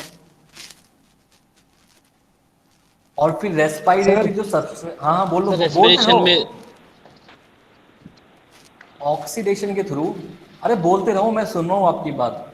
ऑक्सीडेशन प्रोसेस के थ्रू सर जैसे कोई मॉलिक्यूल टूटता है तो सर एनर्जी निकलती है, तो जैसे सर ग्लूकोज अगर इधर टूटा तो सर एनर्जी हमें मिली, पर सर जो प्रोटीन होता है ना एमिनो एसिड, उनका फॉर्मूला तो अलग होगा, और उनका जब मॉलिक्यूल टूटेगा तो सर वो अलग एनर्जी प्रोड्यूस होगी। हाँ हाँ, बिल्कुल बिल्कुल बिल्कुल आपका सही बात है, ठीक है। जो ग्लूकोज टूटता है वो अलग पाथवे होता है, जब फैट टूटता है तो वो अलग पाथवे होता है, और जो प्रोटीन टूटता है तो अलग पाथवे होता है, ठीक है। ग्लूकोज टूटता है तो ग्लाइकोलाइसिस बोलते हैं, ठीक है। फैट टूटेगा तो उस अलग पाथवे से टूटेगा, प्रोटीन टूटेगा तो अलग पाथवे से टूट जाएगा, ठीक है। लेकिन ये नौबत नहीं आती, ये जब नौबत आती है कि भाई ग्लूकोज भी नहीं है बॉडी के अंदर, फैट भी नहीं है, प्रोटीन भी नहीं है, मतलब प्रोटीन टूट, आपने देखा होगा कई बीमार इंसान होते हैं उनके शरीर से वाइट मतलब बुरूदा सा निकलता रहता है, कहीं आपने देखा कभी? Sir please repeat. No sir. Yes sir. आपने कभी मतलब जो ओल्ड पेशेंट होते हैं, ओल्ड मतलब जब ज्यादा ही बूढ़े हो जाते हैं तो उनकी ना खालों पे से वाइट चीजें निकलने लग जाती यस सर। है ना, यस सर। तो एक्चुअली में ना जब ओल्ड एज पे आ जाते हैं तो ग्लूकोज भी नहीं रहता, फैट भी, सब कुछ खत्म हो जाता है, तो प्रोटीन ही टूटता रहता है वो, क्योंकि ये ओल्ड एज के हमारे सिम्टम्स हैं, ठीक है। Okay sir. सर ग्लूकोज हम बॉडी में डाल नहीं सकते हैं बाहर से, जैसे कहते नहीं है ग्लूकोज चढ़ा दो ऐसे? हाँ डाल सकते बेटा, डाल सकते हैं। देखो एक बार मैं दोबारा से आपको समझाता हूँ दोनों चीजें। देखो फूड को हमने इनटेक किया, डाइजेशन हुआ। डाइजेशन का मतलब होता है break down of food into simplest absorbable form, ठीक है। वो जो सिंपलेस्ट एब्जॉर्बेबल फॉर्म होती है उसको एब्जॉर्ब कर लिया विलाई ने ब्लड के थ्रू, जहाँ पे नीड होगा वो ग्लूकोज को वहां पहुंचा देगा। अब ग्लूकोज वहां पहुंच गया है, अब ग्लूकोज के थ्रू होगा रेस्पिरेशन। रेस्पिरेशन कैसे होता है भाई, वहां पे जहाँ पे ग्लूकोज पहुंचा है वहां पे क्या होगा, सीसी बॉन्ड को तोड़ देंगे ऑक्सीडेशन के थ्रू, और वो बना लेंगे एनर्जी। तो जैसे ग्लूकोज प्लस ऑक्सीजन मिलके उन्होंने बना लिया CO2 plus water plus energy. तो ये क्या है हमारा रेस्पिरेशन का प्रोसेस, ठीक है। ये सेल के अंदर रिएक्शन हो रही है, ये जितनी भी रिएक्शन हो रही है, जितनी भी ये रिएक्शंस हो रही है ये सेल के अंदर हो रही है, तो इसलिए हम इसको बोलते हैं सेल्यूलर रेस्पिरेशन, क्योंकि सेल के लेवल पे हो रही है, सेल के अंदर हो रही है, इसलिए हम इसको सेल्यूलर रेस्पिरेशन भी बोलते हैं, ठीक है। सेम केस इसके अंदर होता है प्लांट के अंदर। प्लांट में क्या होगा, लाइट पड़ेगी, फोटोसिंथेसिस होगा। फोटोसिंथेसिस में होता क्या है, शुगर बनती है, शुगर मतलब ग्लूकोज बनेगी। ग्लूकोज क्या होगा, ये ग्लूकोज रेस्पिरेशन के थ्रू ये टूट जाएगा, टूटने के बाद ये एनर्जी को प्रोड्यूस करेगा। जब बॉन्ड टूटते हैं, जब सीसी, ठीक है, कार्बोहाइड्रेट के बॉन्ड टूटेंगे तो बॉन्ड टूटने से एनर्जी रिलीज होती है। चाहे तो आप केमिस्ट्री वाले टीचर से पूछ सकते हो, आप बोलो, पूछो। यस सर बॉन्ड टूटने से एक एनर्जी बताया उन्होंने। यस सर बताया। लैटिस एनर्जी रिलीज होती है। यस देखा बच्चों, जो ये एनर्जी रिलीज होती है ना, ये जो एनर्जी होती है ये तुरंत के तुरंत एनर्जी बाद में कन्वर्ट हो जाती है एटीपी की फॉर्म में, ठीक है, एटीपी, ठीक है, एडिनोसिन ट्राइफॉस्फेट। और ये एटीपी जो होती है वो स्टोर हो जाती है कहाँ पे, माइटोकॉन्ड्रिया, ठीक है, स्टोर हो जाती है यहाँ पे। और जब हमें एनर्जी की जरूरत पड़ती है यहाँ से हम यूज कर लेते हैं। बस देखो कितना, मतलब अभी तो मैंने सिर्फ आपको, ये रेस्पिरेशन खत्म नहीं हुआ है, अभी तो स्टार्ट हुआ यार, बहुत जरा सा पार्ट हुआ है रेस्पिरेशन का। अभी तो मैंने कुछ पढ़ाया नहीं है रेस्पिरेशन के अंदर, लेकिन मैंने आपको इतना समझा दिया है कि आप रेस्पिरेशन भी समझ गए और डाइजेशन भी समझ गए। क्या मैं सही बोल रहा हूँ ना? Yes sir. Yes yes sir. भाई सर इसमें भी तो 3 पार्ट है ना, मसल से मसल में कैसे होता है ये सब। हाँ, अभी तो मैंने स्टार्ट नहीं किया है रेस्पिरेशन, लेकिन मैंने आपको इतना तो कर दिया ना कि आप रेस्पिरेशन, आपसे कोई पूछो तो आप बता सकते हो भाई रेस्पिरेशन क्या होता है ना? अभी तो मैंने, लेकिन रेस्पिरेशन का भी बहुत सारा पार्ट बचा हुआ है हमारा, उसे नेक्स्ट क्लास में कवर अप कराना पड़ेगा मुझे, ठीक है? Okay sir. ओके बच्चों, मैं कोशिश करूंगा, सुन लो मेरी बात, मैं कोशिश करूंगा कि मैं नेक्स्ट क्लास में मेरी आपके साथ ही हो जाए। हाँ सर जल्दी जल्दी क्लास करा दिया करो। बेटा, कोशिश मेरी पूरी रहेगी इस बार, ठीक है? सर यस सर मैंने एक जगह पढ़ा था सर कि लाइट की जगह ना सर फोटोसिंथेसिस का रिएक्शन लिखा हुआ था, तो सर क्लोरोफिल के साथ सर सनलाइट की जगह पे ना सर एनर्जी लिख रखी थी सर 686 KCl। तो सर वो क्या है, लाइट एनर्जी है? हाँ, एक्चुअली क्या होता है ना, देखो मैं आपको बताता हूँ। जैसे ये हमारा क्लोरोप्लास्ट है, ठीक है? बहुत गंदा क्लोरोप्लास्ट है। देखो जिसने पूछा वो ध्यान से सुनना, ये हमारा क्लोरोप्लास्ट है। आपको पता है ना क्लोरोप्लास्ट क्या होता है? जिस बच्चे से मुझसे क्वेश्चन पूछा वही मुझसे बात करेगा। बेटा क्लोरोप्लास्ट क्या होता है? Sir mesophyll cells. कहाँ पे होता है? सर मीजोफिल सेल्स में, ठीक है? और मीजोफिल सेल्स, हाँ mesophyll cell. Okay, mesophyll cells के अंदर क्लोरोप्लास्ट होता है। इन क्लोरोप्लास्ट के अंदर मैंने आपको बताया यहाँ पे प्रेजेंट होते हैं ग्रैनम, ये रे ग्रैनम, ठीक है? और एक सिंगल ग्रैनम को, एक इस वाले अपर पार्ट को या सारे के सारे को, एक सिंगल वाले को हम बोलते हैं थाइलाकोइड, ठीक है? अगर मैं इस थाइलाकोइड को बनाऊं, ऐसे थाइलाकोइड बना दिया मैंने, ठीक है? चलो दोबारा से बना दें तो गोल बन जाएगा। ये मैंने थाइलाकोइड बना दिया रेड कलर में, ये रहा, ठीक है? ये एक्चुअली में डबल लेयर स्ट्रक्चर होती है थाइलाकोइड की, ठीक है? ये थाइलाकोइड है हमारा, थाइलाकोइड, ठीक है? इन थाइलाकोइड पे यस सर सिस्टम प्रेजेंट होते हैं। यहाँ पे एक सिस्टम होगा, यहाँ पे एक सिस्टम होगा। इनको बोलते हैं photo system 1 and photo system 2। Okay, ये जो फोटो सिस्टम 1 है ये 700 नैनोमीटर की लाइट को एब्जॉर्ब कर सकता है, इसलिए इस सिस्टम को हम बोल देते हैं PS700। ये जो सिस्टम है PS2, ये 680 नैनोमीटर की लाइट को एब्जॉर्ब कर सकता है, इसलिए हम इस सिस्टम को बोल सकते हैं PS680, ठीक है?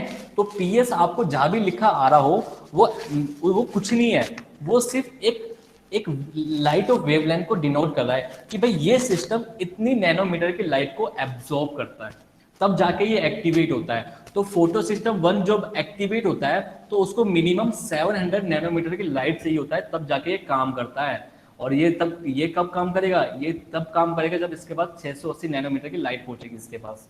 यूं नहीं कि 400 नैनोमीटर की लाइट दे दी इसको एक्टिवेट कराने की सोच रहे हो, बिल्कुल नहीं। ओके सर ऐसे कई सिस्टम होंगे। वेवलेंथ होगी ना सर? हाँ, मतलब ज्यादा प्रोवाइड करा दिया कोई दिक्कत नहीं है, लेकिन कम प्रोवाइड नहीं होना चाहिए। ये सिस्टम एक्टिवेट के लिए मिनिमम 700 चाहिए। और सर मैक्सिमम कितने जा सकता है? सर ऐसे कई और सिस्टम भी होंगे। सर मैक्सिमम कितने जा सकता है? क्लोरोप्लास्ट के अंदर 2 ही होते हैं, PS1 and PS2। Sir maximum Yes. कितना भी जा सकता है? सर मैक्सिमम कितना भी जा सकता है? मैक्सिमम तो 900 भी जा सकता है, 680 से ऊपर 700, 720, 750, है नहीं? सर पर ठीक है मैंने भाई? कहा था कि sir yes sir sir infrared light से भी एक्टिव हो जाता है। देखो यार, लाइट ना बहुत टाइप की होती है, ठीक है? जैसे ग्रीन लाइट होती है, रेड लाइट होती है, ठीक है? वो डिफरेंट टाइप की लाइट होती है। तो जो भी नैनोमीटर की लाइट इस वाले कॉम्प्लेक्स को एक्टिवेट कर सकती है वो यहाँ पे एक्टिवेट हो जाएंगे। तो चाहे वो इंफ्रारेड लाइट हो या फिर आपको चाहे वॉयलेट अल्ट्रावायलेट लाइट बोल लो, ठीक है? लेकिन नैनोमीटर तो उन्हें मिलना चाहिए ना भाई। जब ये सिस्टम एक्टिवेट होता है ना तो यहाँ से इलेक्ट्रॉन निकलता है, इलेक्ट्रॉन निकलने की वजह से ना आगे का प्रोसेस चलेगा, ठीक है? जब तक यही सिस्टम एक्टिवेट नहीं होगा तो फोटोसिंथेसिस नहीं होगा ना, क्योंकि यहीं पे तो क्या होता है, लाइट रिएक्शन होती है ना यहाँ पे, यहाँ पे लाइट रिएक्शन होती है हमारी, ठीक है। लाइट रिएक्शन में क्या होता है, एटीपी बनती है, NADPH बनता है, ठीक है। यहाँ पे CO2 आता है, CO2 आता है बाहर से, ठीक है। CO2 प्लस वाटर मिलके, ठीक है, ATP और NADPH की हेल्प से ये बना लेते हैं शुगर। तो शुगर ऐसे तो बनती है, और इस वाली रिएक्शन को हम बोल देते हैं डार्क रिएक्शन, ठीक है। ये सब का सब ना पूरा डिटेल में आप ना 11th क्लास में एक चैप्टर है फोटोसिंथेसिस के ऊपर, चैप्टर का नाम है फोटोसिंथेसिस इन हायर प्लांट। उसमें पूरे प्लांट के बारे में बताएंगे। बिल्कुल, आपको ना लाइफ के बारे में भी इतनी डिटेल में बताएंगे कि आप ना परेशान हो जाओगे, यार क्या इतना सब कुछ याद करना पड़ता है। तो आप अभी से, अगर आपने मेडिकल की लाइन चूज करी है तो आप देख लेना भाई अपने हिसाब से, ठीक है। चिंता मत करो सर, हम इंजीनियरिंग में जाएंगे। अरे नहीं, जो आपको जिस चीज में आपको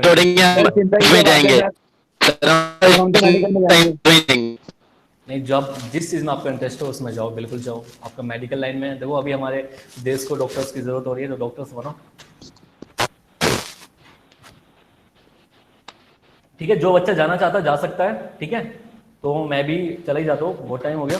सर सबस्ट्रेट का मतलब बता दो एक बार मेरे को। Sir chlorophyll A and chlorophyll B का एक बार यार एक चीज बताओ मुझे कि जब रिएक्शन होती है तो रिएक्शन के बाद जो मिलता है उसको बोलते हैं प्रोडक्ट। तो प्रोडक्ट से पहले, जब रिएक्शन से पहले क्या चीजें होती है हमारे पास? सर रिएक्टेंट्स होते हैं ना, तो उन्हीं रिएक्टेंट्स को हम सबस्ट्रेट बोल रहे हैं बस। Okay sir. Sir single circulation और डबल सर्कुलेशन में क्या डिफरेंस है? बेटा वहीं बता दूंगा जब ट्रांसपोर्टेशन पढ़ेंगे, अभी तो कोई ये टॉपिक भी नहीं है आपका। क्लोरोफिल A ये तो आप मजे ले रहे हो। चलो जाते जाते टाइप्स ऑफ क्लोरोफिल। क्लोरोफिल भाई, क्लोरोफिल A भी होता है, B भी होता है, C भी होता है, D भी होता है, काफी होते हैं। सर एक्सप्लेन करता हूँ एक बार। नहीं बेटा, नेक्स्ट क्लास में। 8:06 हो चुकी है, मैं नेक्स्ट क्लास में समझाऊंगा आपको ये सब चीजें, ठीक है। Okay sir. Okay sir, good evening sir. Good evening okay sir, good evening sir. Good evening sir. Bye sir. Good evening. Bye sir, bye.